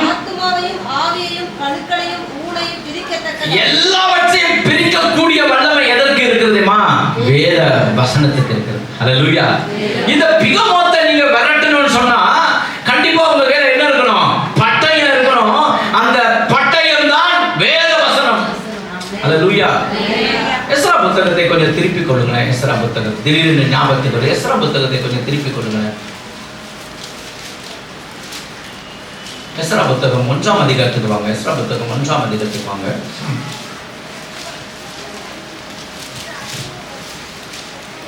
1ஆம் அதிகாரத்துல பாருங்க, 1ஆம் அதிகாரம் 7ஆம் வசனத்துல இருந்து வாசிங்க. எஸ்ரா 1:7. ஓகே. நேபுகாத்நேச்சார் எருசலேமிலிருந்து கொண்டு வந்து தேவனுடைய கோவிலில் வைத்திருந்த கர்த்தருடைய ஆலயத்து பணிமுட்டுகளையும் கோரேஸ் ராஜா எடுத்து கொடுத்தான். அவைகளின் பெர்சியாவின் ராஜாவாகிய கோரேஸ் பொக்கிஷக்காரனாகிய மித்ரதாத்தின் கையினால் எடுக்க செய்து யூதாவின் அதிபதியாகிய ஷேஸ்பாத்சாரிடத்தில் எண்ணி கொடுத்தான். அவைகளின் தொகையாவது அது ரொம்ப அழகா லிஸ்ட் எடுக்கிறாங்க. அங்க இருந்து கொண்டு வந்தது தேவனுடைய ஆலயத்தில் சேர்க்கணும். லிஸ்ட் எடுக்கிறாங்க. என்னன்னா, பொன் தட்டுகள் 30, வெள்ளி தாளந்துகள் 1000, கத்திகள் 29, பொற்கிண்ணங்கள் 30, வெள்ளி கிண்ணங்கள் 410, மற்ற பனிமுட்டுகள் 1000, பொன் வெள்ளி பனிமுட்டுகள் எல்லாம் 5400. இவைகள் எல்லாம் சேஸ்பாத்சார் சிறையிருப்பில் விடுதலை பெற்றவர்கள் பாபிலோனிலிருந்து எருசலேமுக்கு போகையில் எடுத்துக்கொண்டு போனார்கள். ஆமென் சொல்லுங்களேன். அல்லேலூயா. இங்கே பார்க்கிறோம், அங்கே நேபுகாத்நேச்சார் எவையெல்லாம் கொண்டு போனானோ அவையெல்லாம் அங்கே எருசலேமிலே கொண்டு போகும் பொழுது அங்கே என்ன நடக்குதுன்னா, எல்லாமே போய் சேர்ந்துடுச்சு. ஆனா கத்தி மட்டும் 30 கத்தி போய் சேர வேண்டிய இடத்துல 29 கத்தி தான். ஒரு கத்தி மிஸ்ஸிங், ஒரு பட்டயம் மிஸ்ஸிங். அந்த பட்டயம் எங்கன்னு தேடி பார்த்தா ஆவிக்குரிய அர்த்தத்துல சொல்றேன், அந்த இருபுற கருப்புள்ள பட்டயமாக இந்த வாசித்த இந்த வேத வசனத்துக்கு ஒப்பனையா இருக்கிறது. இன்னைக்கு நிறைய பேர் பட்டயத்தை மிஸ் பண்ணிடுறாங்க. ஆண்டவர் நமக்கு கொடுத்த ஒரு பட்டயம் எதுன்னு சொன்னால் இந்த இருபுறம் கருப்புள்ள ஒரு பட்டயம். ஏன்னு சொன்னால் பிசாசை நீங்க ஜெயிக்கணும்னா எப்படி ஜெயிக்க முடியும்? வேத வசனத்தினால் தான் ஜெயிக்க முடியும். வேதம் சொல்லுகிறது இல்லையா, மத்தேயுல வாசிக்கும் போது மனுஷன் அப்பத்தினால் மாத்திரமல்ல தேவனுடைய வாயிலிருந்து புறப்படுகிற ஒவ்வொரு வார்த்தையினாலும் பிழைப்பான். அல்லேலூயா. பிசாசு ஆண்டவர் நேரம் கொண்டு போயிட்டான். என்னை என்ன பண்ண, பணிந்து கொள்ளுனா தேவனாகிய கர்த்தரை நீ பரீட்சை பாராத இருப்பாயாக. அவனை வசனத்தினால கடிந்து கொண்ட உடனே அவன் என்ன பண்ணான், அவரை விட்டு விலகி போனான் என்று வேதம் சொல்கிறது. ஹல்லேலூயா. அப்ப இங்க பார்க்கிறோம், இந்த நாணலை வந்து அந்த அந்த அந்த சேத்துல இருந்து எடுக்கிறோம்னா இந்த வசனம் என்கிற அந்த இருபுறம் கருப்புள்ள பட்டயத்தை கொண்டு போனாதான் அந்த பிசாசையை ஜெயிக்க முடியும். அந்த நாணலை வெட்டி இப்ப வெளியே கொண்டு வர முடியும். வராமன்னு சொல்லுங்களேன். ஹல்லேலூயா. இந்த ஜனங்கள் ரட்சிக்கப்பட்டு வந்த பிறகு இந்த ஜனங்களுக்குள்ள இருக்க ஒரு பெரிய பிரச்சனை, இந்த பழைய பாவத்தை விடவே மாட்டாங்க. அவங்க என்ன பண்ண மாட்டாங்க, அந்த பழைய பாவம் கூட ஓட்டிக்கிட்டே இருக்கும். அதுதான் ஆங்கிலத்தில் சொல்றது இன்பார்ன் நேச்சர்னு ஒன்று இருக்குது மனுஷனுக்கு. என்ன இருக்குது, அந்த பிறவிலேயே நேச்சர். ஜெபம் பண்ணும்போது சில பேர் நீங்க பார்த்துருக்கீங்களா, விதமா ஜெபம் பண்ணுவாங்க, ஆண்டவரே நான் ஒரு புழு, நான் ஒரு குப்பை, நான் ஒரு தூசி, இப்படி ஜெபம் பண்ணுவோம். நான் நினைப்பேன் இந்த மாதிரி ஜெபம் பண்ணும்போது கார்பரேஷன்காரனை வர வச்சு, இந்த லாரி வர வச்சு உங்களை தூக்கி போட்டுட்டா நல்லா இருக்குமே. ஏன்னா இவங்க ஜோம் பண்ணுவாங்க, நான் ஒரு குப்பைப்பா, நான் தூசி பண்ணுவாங்க. இந்த குப்பை தூசி ஜோம் பண்ணுறவங்களை கொஞ்சம் சீட்டிட்டிங்கன்னு வச்சுக்கலேன், நல்லப்பா மாதிரி படம் எடுத்துறாங்க. இதனால அது இப்போ தான் குப்பை தூசி புழு நாங்களே நல்லப்பா மாதிரி படம் எடுக்கிறாங்களே. பழசை சில பேர் என்ன பண்ண முடியல, விட்ட முடியல. ஒருத்தர் நல்லவங்களா கெட்டவங்களா செக் பண்ணுறதுக்கு என்ன தெரியுமா வழி, அவங்க கூட கொஞ்சம் டூர் போய் பாருங்களேன். அவங்களோட கொஞ்சம் அப்படியே ஒரு ஊட்டிக்கு போங்க, ஒரு கொடைக்கானலுக்கு போங்க, ஒரு மூணாருக்கு போங்க. அவங்களுடைய இன்பான் நேச்சர் வெளியே வரும் பாருங்க. அப்பா ஏண்டா இவங்களோட கூட வந்தேன்னு இருக்கும். பழைய காரியங்களை சில பேருக்கு விட முடிவு கிடையாது. அதுக்கு ஆங்கிலத்தில் ஒரு பழமொழி இருக்கு, put your frog on hot water. என்னது பழமொழி? Put your frog on hot water. இது என்ன put your frog on hot வாட்டர்னா, இந்த தவக்கலைக்கு ரொம்ப தண்ணி ரொம்ப பிடிக்கும் இல்லையா, நீரில் நிலத்தில் வாழும் தவக்கலை. இந்த தவக்கலையை கொண்டு வந்து என்ன பண்ணுவாங்கன்னா, ஒரு சின்ன பாத்திரத்துல சில்லுன்னு தண்ணி ஊற்றிட்டு இந்த தவக்கலைய உள்ள போட்டுட்டா அது என்ன பண்ணுவோம், உள்ள இருக்குமா. சரி, இப்போ வந்து ஒரு கொதிக்கிற தண்ணி பாத்திரத்துல தண்ணி கொதிக்குது, ஒரு தவக்கலையை கொண்டு வந்து அந்த கொதிக்கிற தண்ணியோடைய அந்த போட்ட உடனே அதை என்ன பண்ணுமா, எரிவு சொல்லியே விடணும். ஏன்னா தண்ணி எப்படி இருக்குது, சூடா இருக்குது. ஆனா அந்த சுட்டல போட்ட தவக்கலை எரிவிச்சு போன தவக்கலைய இன்னொரு வழி இருக்குதான், சில்லுன்னு தண்ணி பாத்திரத்தை எடுத்துக்கிட்டு அதுல கொண்டு போய் என்ன பண்ண, அதை உள்ள போட்டுட்டு கேஸ் அடுப்பு மேலே வச்சுட்டு அதை மெதுவாக ஃப்ளேம் கொடுத்தா அது என்ன பண்ணுமா, அந்த சில்லுன்னு இருக்கிறதுலையே இந்த தவக்கலை ஜாலியா உள்ள இருக்குமா. ஆஹா நல்லா இருக்குது. முதல்ல சில்லுன்னு தான் இருந்துச்சு, இப்போ என்ன ஒரு ரைட்டா கொஞ்சம் சூடு இருக்குது. இது சீக்கிரம் சூடு ஏறிடும், நம்ம இந்த தண்ணியை விட்டு வெளியே பண்ணுறோம், என்னவே வராதான் அதுக்கு. அது அப்படியே கொஞ்சம் கொஞ்சமா சூடு, ஆஹா நல்லா இருக்குது, ஆஹா நல்லா இருக்குது. சூடு ஏற ஏற வெளியே போகணுமா போகக்கூடாதா, இது போகாதான். கொதிக்கிற தண்ணி கொதிச்ச பிறகு மலாங்கப்பட்டு அங்கேயே செத்து போயிடணும். இன்னைக்கு நிறைய பேர் அப்படிதான் இருக்காங்க. எப்படி இருக்காங்கன்னா, அப்படியே கொஞ்சம் அந்த பழைய பாவங்கள் உள்ள வரும், அப்புறம் அப்படி செக் பண்ணுவாங்க, ஆண்டவர் நம்மளை அடிக்கிறாரா இல்லையான்னு பார்ப்பாங்க. சம்டைம் ஆண்டவர் அடிக்க மாட்டார். ஆண்டவருக்கு தெரிஞ்சிச்சு நம்ம பலவீனம்ல, அவருக்கு தெரிஞ்சுப்பா நம்ம பலவீனம், அதோட விட்டு கொடுத்துட்டாரு. என்ன கஞ்சாலியா விட்டுட்டாரு, அவருக்கே தெரியும் எனக்கு கஷ்டம்னு. இந்த பாவத்திலேயே ஊறி போனா என்ன தெரியுமா, ஒரு நாள் பணாந்துருவோம் நம்ம மேல. இந்த பழைய பாவங்கள் நம்மளை விட்டு போகாது. அதற்கு என்ன தேவைன்னா, இருவரும் கருப்புள்ள ஒரு பட்டயத்தை எடுக்கணும். ராமன் சொல்லுங்களேன், அதை எடுத்து பிகமத்தை ஓட்டணும். அடுத்ததாக என்ன வெட்டணும், நாளை வெட்டணும். சம்டைம் சில பேர் வெட்டி தான் எடுக்க வேண்டியதாகுது. மயிலே இறகு போடுனா போடுறது இல்லை, வெட்டணும். என்ன பண்ணா வெட்டணும். வெட்டும் போது கொஞ்சம் கஷ்டமாக தான் இருக்குங்க, அதுல இருந்து பிடிக்கும் போது கொஞ்சம் கஷ்டமா தான் இருக்கும். அந்த கஷ்டத்தெல்லாம் பார்க்க கூடாது. வராமன்னு சொல்லுங்களேன். ஹல்லேலூயா. அப்ப இங்க நல்லா கவனிங்க, அந்த இருபுறம் கருப்புள்ள பட்டயம். இப்போ வந்து அந்த பட்டயம் வசனத்தை குறிக்கிறது. அங்கிருந்து அது பிடுங்கப்பட்டது எதை குறிக்கிறது, ரட்சிப்பை குறிக்கிறது. இப்போ நாணலை வந்து எடுத்தாச்சு, ஆனாலும் கொஞ்சம் லைட்டா சேர் இருக்கும் இல்லையா. இதை சேர் இருக்கிற நாணல் என்ன பண்ணணும், இப்போ அதை கொஞ்சம் கழுவணும். அதில் என்ன பண்ணணும், கழுவணும். அப்போ அந்த நாணல் கழுவுவது எதை குறிக்கிறது வாசிக்க. மத்திய 28 அதிகாரம் 19வது வசனம். மத்திய 28:19 வாசிங்க. மத்திய 28. ஆகையால் புறப்பட்டு போய் சகல ஜாதிகளை சீஷராக்கி பிதா குமாரன் பரிசுத்தாவின் நாமத்தினாலே அவருக்கு என்ன கொடுங்க, ஞானஸ்தானம் கொடுங்க. இங்க ஞானஸ்தானம் இருக்காதுங்க. யாராவது இருக்கீங்களா, கை தூங்க பார்க்கலாம். சும்மா நான் கேட்டு ஒண்ணு வேற. எல்லாரும் எடுத்துட்டீங்களா, இல்ல வெக்கப்படுறீங்களா? எல்லாரும் எடுத்துருக்கீங்களா? அது ரொம்ப சந்தோஷம், கங்க்ராச்சுலேஷன். சில பேர் பாசமாக தான் தெரியும் யார் எடுக்கலன்றது. 2 பேர் எடுக்கலன்னு கை காட்டுறாங்க, பரவாயில்ல, ரொம்ப சந்தோஷம். வேதம் சொல்லுகிறது, நீங்கள் புறப்பட்டு போய் சகல ஜாதிகளை என்ன ஆக்குங்க. ஆக்சுவலா நமக்கு எல்லாம் பேர் விசுவாசியே கிடையாது. அந்த காலத்துல எந்த யார் வச்சாங்கன்னு தெரியல நமக்கு பேர் விசுவாசிங்க. நீங்களும் விசுவாசிகளே கிடையாது.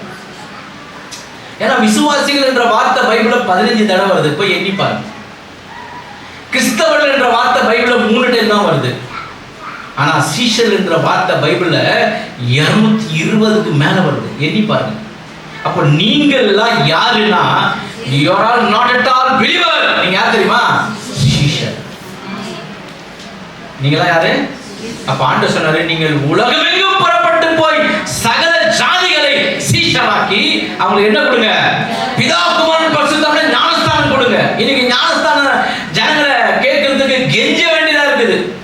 இவங்க வந்து ஞானஸ்தானம் எடுக்க சொன்னா என்ன தெரியுமா சொல்றாங்க பதில்? பாஸ்டர் நான் ஞானஸ்தானம் எடுக்கணும்னா இப்போ நான் +2 எக்ஸாம் எழுதுறேன்ல, நான் பாஸ் பண்ணிட்டா நான் ஞானஸ்தானம் எடுக்கிறேன், நீ ஃபெயிலா போயிடுவேன். பாஸ்டர் எனக்கு குழந்தை பாக்கியமே இல்லை பாஸ்டர், எனக்கு கர்த்தர் குழந்தை குடிச்சிட்டாருன்னா நான் ஞானஸ்தானம் எடுக்கிறேன். நான் சொல்ல விரும்புறேன். எனக்கு கவர்மெண்ட் வேலை கிடைச்சிட்டா நான் ஞானஸ்தானம் கொடுக்கிறேன்.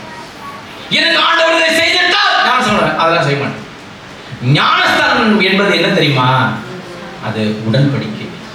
நீங்க ரட்சிக்கப்பட்டுட்டீங்கன்னா அடுத்தது நீங்க எப்படி இருந்தாலும் ஞானஸ்தானம் எடுப்பதற்கு உங்களுக்கு நீங்கள் கீழ்ப்படிந்து ஆக வேண்டும் என்று வேதம் சொல்லுகிறது. ஆமென். ஹல்லேலூயா. நான் ஞானஸ்தானம் எடுக்கிறப்போ 17 வயசு, அந்த போட்டோ நான் வச்சிருக்கிறேன். 17 வயசுல நான் கையில பைபிளை பிடிச்சி போய் ஞானஸ்தானம் எடுத்துட்டு நான் வந்தேன் எங்க வீட்டுக்கு. எங்க அப்பாவுக்கு தெரியாது. அங்க எழுதி வச்சுட்டு வந்தேன், தயவு செஞ்சு என் வீட்டுக்கு விசிட்டிங் வராதிங்க, எங்க அப்பா ரொம்ப கோபக்காரரு, நான் தெரியாம ஞானஸ்தானம் எடுத்துட்டு போறேன்னு சொல்லி கூட அந்த காலத்துல பாஸ்டர்ஸ் சரியா படிக்கல. அந்த அப்ளிகேஷனை பார்த்துட்டு அது நான் வர வேண்டாம் எழுதி இருந்தது, அவங்க கண்ணுக்கு வர வேண்டும் வந்துச்சு. நான் வீட்டுக்கு தெரியாம உயிரை பிடிச்சி கையில பிடிச்சி பயத்துல நான் ஞானஸ்தானம் எடுத்துட்டு ஞானஸ்தானத்தை எடுத்துட்டு நான் வீட்டுக்கு வந்தா இவங்க 2 பேரும் எங்க வந்துட்டாங்க? ஹவுஸ் விசிட்டிங் வந்துட்டாங்க. எங்க அப்பா வந்து என்னாச்சு, உங்க பையன் ஞானஸ்தானம் எடுத்துட்டு வந்திருக்கிறாரு, அவருக்கு நாங்க என்ன பண்ணிருக்கிறோம்? ஜெபம் பண்ண வந்திருக்கிறோம் அப்படின்ட்டாங்க. ஜெபம் பண்ண வந்திருக்கிறோம். யாரா கேட்டு ஞானஸ்தானம் கொடுத்தீங்கன்னா அந்த 2 பாஸ்டர் எங்க அப்பா வரட்ட போய், ஏற்கனவே ஃபுட்பால் பிளேயர், ஏற்கனவே ஒரு கிரைம் டிபார்ட்மெண்ட் இன்ஸ்பெக்டர், அந்த ஒரு வரட்ட போய் அவங்க துண்டக்கான துணியக்கான ஜிப்பா போட்டு ஓடிட்டாங்க அவங்க. அடுத்த வாரம் சொன்னேன், பாஸ்டர் நான் அப்ளிகேஷன் என்ன எழுதியிருக்கேன் பாருங்க. ஆமால வரவேண்டாம் எழுதியிருக்கேன், நாங்கள் என்ன பண்ண சரியா கவனிக்கல. நாங்கள் அப்போ நல்லா கவனிங்க. அன்றைக்கு ஞானஸ்தானம் எடுக்கும் போது சாம்சுந்தர பாஸ்டர் போய் கெஞ்சிறாங்க, யாருக்கு ஞானஸ்தானம்? அவர் சொன்னார், ஏய் நீ பார்க்கறதுக்கு ரொம்ப சின்ன பையனா இருக்கிற, ரொம்ப ஷார்ட்டா வேற இருக்கிற. அப்போ எனக்கு 17 வயசு, உனக்கு ஞானஸ்தானம் கொடுக்க மாட்டாங்க. எனக்கு வருத்தம். அவர் போறாரு, அவர் ஜிப்பா பிடிச்சி இழுத்தேன். நான் என்ன ரட்சிக்கப்பட்டு நான் ஞானஸ்தானம் கொடுக்க முடியாதுன்னு சொல்றதுக்கு நீங்க யார்? யாரும் போட்டு ஒரு 3 அமுக பிதா குமாரன் பரிசுத்தாவின் என்ன பண்ண முடியும்? ஞானஸ்தானம் கொடுக்கிறாரு. ஒரு ஆமென் சொல்லுங்க. ஹல்லேலூயா. அன்னைக்கு ஞானஸ்தானம் கொடுக்கறேன்னு அழுத நாட்கள் உண்டு. ஆண்டவர் எனக்கு அபிஷேகத்தை இன்னும் கொடுக்கலன்னு அழுத நாட்கள் உண்டு. இன்னைக்கு கையில கால உழ வேண்டியதா இருக்குது பிள்ளைங்க கிட்ட. அந்த விஷயத்துல கர்த்தர் எனக்கு கொடுத்த பிள்ளைகளுக்கு நான் நன்றி செலுத்துகிறேன். போன வருஷம் இதே மார்ச் மாசம் 30ஆம் தேதி என் பிள்ளைங்க 2 பேரும் அண்ணா நகர்ல ஏஜில் ஆபிரகாம் தாமஸ் எல்லாருக்கும் உங்களுக்கு தெரியும் இல்லைங்களா? அந்த திருச்சபையில் தான் நாங்கள் குடும்பமாக போய் கொண்டிருக்கிறோம். நான் மட்டும் வாரம் நிறைய இடங்கள் உழைத்துப்பேன். மனைவி பிள்ளைங்கள போது அங்கே அவர்கள் என்ன பண்ணாங்க? ஞானஸ்தானம் எடுத்தாங்க. அவங்கள நான் ஞானஸ்தானத்தை பற்றி போதிச்சுதான் இல்லை, ஞானஸ்தானம் எடுத்து நான் கெஞ்சினதான் இல்லை. அப்புறம் மூத்தவர் சொன்னா அப்பா நான் ஞானஸ்தானம் எடுத்துக்கிறேன்னு, இறைவன் சொன்னா ஞானஸ்தானம் எடுத்துன்னு அந்த ஞானஸ்தானம் தொட்டியில் அவங்க இறங்கும் பொழுது அந்த காட்சி என் உள்ளத்துல கண்ணீரோட நான் நின்றுட்டு ஆண்டவரே, என் பிள்ளைகள் நித்திய வாழ்க்கைக்கு நீங்க ஆயத்தமாக்கிட்டதுக்கு அவங்களுக்கு நன்றியப்பா. ஒரு சத்தியமா சொல்லல, என் நடவடிக்கை பாக்குறாங்க. எங்க அப்பா பைபிள் தூக்குறாரு, எங்க அப்பா ஊழியம் செய்றாரு, எங்க அப்பா ஜெபம் பண்றாரு, எங்க அப்பா எல்லாத்தையும் பண்றத பார்த்து என் பிள்ளைகளை ஞானஸ்தானம் எடுத்துட்டாங்க. ஒரு ஆமென் சொல்லுங்க. ஹல்லேலூயா. நான் சமயம் அடிக்கடி ஃபேஸ்புக்ல என் போட்டோ போடுவேன். ஒன்னா நான் லைக் கொடுக்காதுங்க. எனக்கு மூஞ்சி நல்லா இருந்தா தானே, அது பிறவியே நல்லா இருக்கும். நல்ல மூஞ்சி லைக் ஒருத்தரும் கொடுக்க மாட்டாங்க. அவங்க பாப்பா யாராவது லைக் பண்ணுவோம், 4 5 வரும். ஆனால் இந்த பைபிள் ஒன்று போட்ட பாருங்க, சின்ன வயசுல ஞானஸ்தானம் எடுத்த பைபிளை போட்ட உடனே 365 லைக் வந்தது. சோத்ராப்பா, அதுக்கு மதிப்பு எது தெரியுமா? அவங்க சொல்றாங்க, அந்த வயசுல எப்படியா சின்ன வயசுல இந்த பைபிள் எங்க இப்படி பிடிச்சி போட்டோ பிடிச்சிங்க. ஏன்னா நாங்களும் அப்படியே நேரம் கையில பைபிள், இப்பெல்லாம் தோல்ல பேகு, கையில பேகு, ரோட்ல போகும்போது விசுவாசிக்க சம்மந்தமே தெரியாது. அவன் உள்ள பைபிள் வச்சிருக்கிறானா, கத்தி வச்சிருக்கிறானா, துப்பாக்கி வச்சிருக்கானா தெரியவே தெரியாது. உங்க பேக்லாம் செக் பண்ணாதான் தெரியும். பைபிளுக்கு தான் வேற என்ன இருக்குன்னு தெரியாது. அப்போலாம் நாங்கள் வந்து அப்படி எந்த நேரமும் எங்கள் கையில் அப்படி பைபிளை வச்சுன்னு போவோம். பஸ்ஸில் ஏறும்போது பைபிள் இருக்கும், எங்கே போனாலும் கையில் பைபிள். இது எல்லாரும் பைபிளை குட்டி குட்டி குட்டியும் ஆக்கிட்டு. இப்போ இந்த பக்கம் ஒருத்தர் பார்த்தேன், அப்படி பைபிளை திறந்தாரு, அவன் முடிட்டேன். அதான் இங்கே போடுறாங்களா அதான் போடுறாங்க. இது எதுக்கு ஒரு மெனக்கட்டு திறந்து அவன் நோட் பண்ணிட்டேன். நாங்கள் ஒருத்தர் ராமே அவர் காட்டி கொடுக்கக்கூடாது, ஒரு ராமன் சொல்லுங்களேன். நீங்க நல்லா இங்கே கவனிப்போம். இங்கே வேதம் சொல்லுகிறது ஞானஸ்தானம் எடுக்கணும். ஒரு ராமன் சொல்லுங்களேன், என்ன எடுக்கணும்? ஆமாங்க, ஞானஸ்தானம் என்பது ஒரு பாவி மனம் திரும்பும் பொழுது பரலோகராஜ் எப்படி இருக்குமா? சந்தோஷமா. அல்லேலூயா. நாங்கள் சின்ன வயசுல நாங்கள் பாட்டோம், நான் ஆடி பாடி மகிழ்வேன், நான் ஆடி பாடி மகிழ்வேன், நான் ஆடி பாடி மகிழ்வேன், என் பாவம் நீங்கிச்சே, என் இயேசு ரத்தமே விடுதலை ஈந்ததே. இல்லையா? அந்த பாட்டு யாருக்காவது தெரியுமா? அப்படி அந்த பாடல்களை பாடி சந்தோஷம் இருந்த நாட்கள், சபையிலே நாங்கள் ஜெபித்த நாட்கள் மறக்க முடியாது. இன்னைக்கு எல்லாம் கூடி கூடி கூடி நம்ம என்ன பண்ணணுமா, அந்த பாழா போன அந்த செல்போன் வந்ததுனால செல்போனை தேய்ச்சி கையில் ரேஷன் கார்டில் கையை வைக்க சொல்கிறாங்க. 3000 ரூபாய் வாங்குறதுக்கு வரலக்கா எக்கா வரலக்கா, அழுத்து ஏன் அதெல்லாம் தடவிட்டேன் செல்போனில். தடவு 5 வரலும் வரல, என்ன வரல. நான் தான் சொன்னேன், ஃபோனுக்கு அந்த மிஷினை கீழே வைக்க, காலில் ஏதாவது இருக்குதா பார்க்கலாம். ராகே இல்லை, என்ன இல்லை, ஏன்னா எல்லாம் தேய்ச்சாச்சு. இன்னும் நிறைய பேருக்கு கண்ணு தெரியல. நிறைய பேருக்கு, எனக்காவது ரீடிங் கிளாஸ் தான் போட்டிருக்கேன். எனக்கு பிரச்சனை, என் ஒய்ஃபு கண்ணாடி கடையில் வேலை செய்யறதுனால எத்தனை கண்ணாடினா நான் மாற்றிக்குவேன். 4 கண்ணாடி வச்சிருக்கிறாங்க. ஒன்லி ரீடிங் தான் எனக்கு ப்ராப்ளம். ஏன்னா சின்ன எழுத்து இருக்குது, அதனால் அந்த எழுத்து மட்டும், மற்றபடி கண்ணாடி எடுத்துட்டு எல்லாரும் எனக்கு கிளியராக தெரியும். அல்லேலூயா. ஆனால் எனக்கு ஒரு பெரிய சந்தோஷம், ஒரு நேரத்தில் கண்ணாடி என்கிட்ட உடஞ்சி போச்சு. என்னுடைய நண்பர் ஆல்வின் தாமஸோட பைபிள் காலேஜில் நான் பிரின்சிபலாக இருக்கும்போது கண்ணாடி வச்சுட்டு உக்காந்துட்டேன். முழக்கம் பண்ணி போச்சு கண்ணாடியே வாங்க முடியல. 1 வருஷம் கஷ்டம். அப்போ என்ன பண்ணுறேன்னா, இந்த பைபிள் எடுத்தே தெரியாது, நோட்ஸ் எடுத்தா சின்னதாக இருக்கும். சும்மா ஒரு மேலோட்டமாக நோட்ஸை ஓப்பன் பண்ணிட்டு இந்த பைபிள் வசனம் மனப்பாடமாக சொல்லுவேன். ஒரு ஆமென் சொல்லுங்களேன். ஏன்னா இதை ஏற்கனவே படித்தேன், இதயத்தில் என்ன பண்ணேன், நிரப்பிட்டேன். இது உங்களுக்காக ஃபார்மாலிட்டிக்காக ஓப்பன் பண்ணிட்டேன். இது இல்லாமல் என்னால் பைபிள் இல்லாமல் என்னால் வசனத்தை பேச முடியும். ஒரு ஆமென் சொல்லுங்களேன். ஒரு டாக்டர்னா கழுத்தில் டெத்தஸ்கோப் இருக்கணும் இல்லையா, ஒரு எலக்ட்ரிஷியன் ஒரு டெஸ்டர் இருக்கணும் இல்லையா, அந்த மாதிரி ஒரு ஃபார்மாலிட்டிக்காக ஓப்பன் பண்ணி வச்சுக்கிறேன். இவை என் கையில் இல்லாவிட்டாலும் இந்த வசனம் என் இருதய கற்பலைகளை நான் எழுதி வச்சிருக்கிறேன். கண்ணு குருடாவுக்கு முன்னாடி பைபிள் படிச்சுக்கோங்க. கையில் இருக்கிற நகை எல்லாம் தேர்ப்படி பைபிள் என்ன பண்ண நல்லா படிச்சு வச்சுக்கோங்க. 2வதாக ஞானஸ்தானம் எடுக்கணும். ஒரு ஆமென் சொல்லுங்களேன். சரி, இப்போ நாணலை வந்து கழுவியாச்சு. நாணல் என்ன பண்ணி கழுவி, இந்த நாணலை கழுவிட்ட பிறகு இப்போ அடுத்தது என்ன பண்ணணும்னா, இந்த ஒரு நாணலையும் இன்னொரு நாணலையும் இப்போ ஒன்னோட ஒன்று என்ன தெரியுமா பண்ணணும், அப்படியே கொஞ்சம் பின்னணும். என்ன பண்ணணும், பின்னணும். ஒன்னோட ஒன்று பின்னணும். இந்த ஒன்னோட ஒன்று பின்னுகிறது எதை குறிக்கிறதுனா, சபையின் ஐக்கியத்தை குறிக்கிறது. வாசிப்போம். வெளிப்படுத்தின விசேஷம் அங்கே 1ஆம் அதிகாரம் 7ஆம் வசனம் சொல்கிறது. வாசிங்க. வெளிப்படுத்தின 1:7. இதோ மேகங்களுடனே வருகிறார், கண்கள் யாவும் அவரை காணும், குத்தினவர்களும் அவரை காண்பார்கள். 1:5 பாருங்க. அவர் ஒளியா யோவான் இல்ல மன்னிக்கணும், என்ன வசனம் சொன்னேன். Okay sorry. 1 யோவான் கடை நான் என்ன சொன்னேன், 1 யோவான் 1ஆம் அதிகாரம் 1:7 நான் வெளிப்படுத்தின்னு சொல்லிட்டேன். சாரி. அவர் ஒளி இருக்கிறது போல நாமும் ஒளியிலே நடந்தால் ஒருவரோடு ஒருவர் என்ன பண்ணிருப்போம், ஐக்கியப்பட்டிருப்போம். அப்போ சபை என்பது என்னன்னா, ஒருவரோடு ஒருவர் ஐக்கியப்பட்டிருக்க வேண்டும். எந்த விஷயத்தில் ஐக்கியப்பட்டிருக்க வேண்டும் சொன்னால், பரிசுத்தத்துல, ஜெபத்துல, ஆவிக்குரிய வாழ்க்கையில் ஐக்கியப்பட்டிருக்கணும். இன்னைக்கு நிறைய பேருடைய ஐக்கியமே சரியில்லாம இருக்கு. நிறைய பேர் ஐக்கியப்படுவதற்கு காரணமே சபையை குறை பேசுவதற்கும், ஊழியர்களை குறை பேசுவதற்கும், ஊழியர் குடும்பங்களை குறை பேசுவதற்கும் இதுக்குதான் ஐக்கியம். எனக்கு நல்லா தெரியும், நான் வாலிப பையனா இருக்கிறப்போ எங்க சபையில அப்படி வந்தானா போதும், இந்த சகோதரிகள் என்ன பண்ணாங்க, இந்த மடியை வந்து இப்படி அந்த புடவைய மடியை அப்படி ஓப்பன் பண்ணிட்டு மடி பிச்சை மாதிரி ஜெபம் பண்ணி பார்ப்பேன் நான். ஆண்டவரே ஆண்டவரே ஆண்டவரே ஆண்டவரே, அடிந்து போகிற வாலிபுல தாங்கப்பா, ஆண்டவரே ஆண்டவரே ஆண்டவர் மடி பிச்சை கேட்ட அந்த ஜனங்கள்லாம் இன்னைக்கு போய் பார்த்தா ஒரு நாள் நான் ஒரு வீட்டில் நான் உட்காந்துருந்தேன். எனக்கு என் சகோதரியுடைய ஒரு ஃப்ரெண்டு வந்தாங்க. அவங்க நகை எதுவும் போடலை, நான் அதை பற்றி தப்பாக சொல்லலை, எதுவும் போடல, உட்காந்துட்டு இருக்காங்க. அவங்க முகம் தெய்வீகமாக இருக்குது. நான் அதுக்கப்புறம் கொஞ்ச நேரம் உட்காந்துட்டு நான் போகிறப்போ சொல்கிறாங்க, எம்மா அந்த மெட்டி ஒளி நாடகத்தை கொஞ்சம் போட. என்ன ஒளி?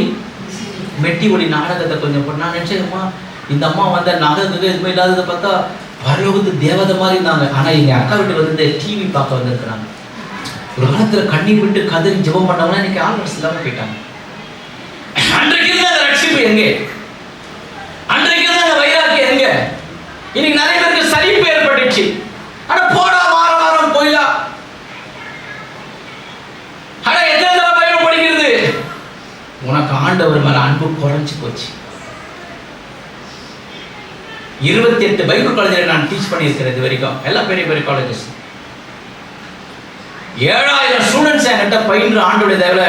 அது பொல்லாது கோயம்புத்தூராக இருக்கட்டும், எந்த ஊராக இருக்கட்டும், என்கிட்ட படித்த ஸ்டூடெண்ட்ஸ் அங்கே 2 பேர் இருக்கான். எந்த ஊருக்கு போய் ஃபோன் பண்ணாலும் அவன் அங்கே இருப்பான். 7000 ஸ்டூடெண்ட்ஸ் 23 வருஷம் டீச் பண்ணதில்லை. வருஷத்துக்கு ஒரு 300 பேர் வெளியே போகிறாங்க. கணக்கு போட்டு பார்த்தாலும் 7000 ஸ்டூடெண்ட்ஸு. சாம் ஜபதரி ஆனவங்களுக்கு எல்லாருக்கும் தெரியும். ஏழிமன்ற திருச்சபையில் 23 வருஷமா இன்னைக்கும் நான் ஒன் ஆஃப் த ஒரு மெயின் லெக்சரராக நான் ஊழியம் செய்கிறேன். ரெக்கார்டாவது பாருங்க. 16வது பட்டமளிப்பு விழா இங்கே தொடங்கணும். ஏற்கனவே தீமத்தி பைபிளுக்கு ஆண்களை பெண்களை நான் வைஸ் பிரின்சிபாலாக இருந்தேன். சொல்கிறேன், இன்னைக்கு வரைக்கும் நான் பைபிளை படிக்கிறேன். இன்னும் நிறைய விஷயம் எனக்கு தெரியல. நான் அழுகுறேன், ஆண்டவரே இன்னும் இந்த வேதத்தை எனக்கு இன்னும் கற்றுத்தாங்கப்பா. ஆண்டவரே இன்னும் நான் உனக்கு ஊழியம் செய்யணும் பலம் தாங்கப்பா. ராமன் சொல்லுங்களேன். எனக்கு சபை கிடையாது, என் ஊழியமே டீச்சிங் தான். ஆனால் நான் என்ன பண்ணேன்னா, எனக்கு வந்து கொஞ்சம் அப்படியே வயசு ஏற ஆண்டுகிட்ட நான் ஒவ்வொரு வருஷமாக கேட்பேன். என்ன தெரியுமா கேட்பேன்? ஆண்டவரே இந்த வருஷமாவது சென்னையிலேயே ஊழியம் கொடுப்பேன். போய் காலெல்லாம் வலிக்குது ஆண்டவரே. இப்போ நேற்று ட்ரெயினில் வந்து 7 மணி நேரம் என்ன பண்ணுறோம், ட்ரெயினில் உட்காந்து வந்தோம். இப்படி 2 காலை வந்து மடைக்கு போட்டு 7 மணி நேரம் உட்காந்து. ஏசி தான் வந்தது, ஆனால் அவன் கால் என்ன பண்ணுது, 7 மணி நேரம் வலிக்குது. அப்படி எழுந்து நின்று நடக்க கொள்ள இப்படி உடம்பெல்லாம் வலிக்கு. ஒருவேளை நீங்கள் நினைக்கல, அந்த 1.5 மணி நேரம் பேசுது, இந்த 1.5 மணி நேரம் பேசுறதுக்காக ஆண்டோடைய இறக்குது. எத்தனை மணி நேரம் ட்ராவல் வந்துருக்குது? 7 மணி நேரம் ட்ராவல். எல்லாரும் அப்படிதான். ஒவ்வொரு வருஷம் ஆண்டவர்கிட்ட கேட்பேன், ஆண்டவரே எனக்கு எப்படியாவது சென்னையிலேயே ஊழியம் கொடுத்துருப்பான். கரெக்டாக மார்ச் 15ஆம் தேதி என் பர்த்டே.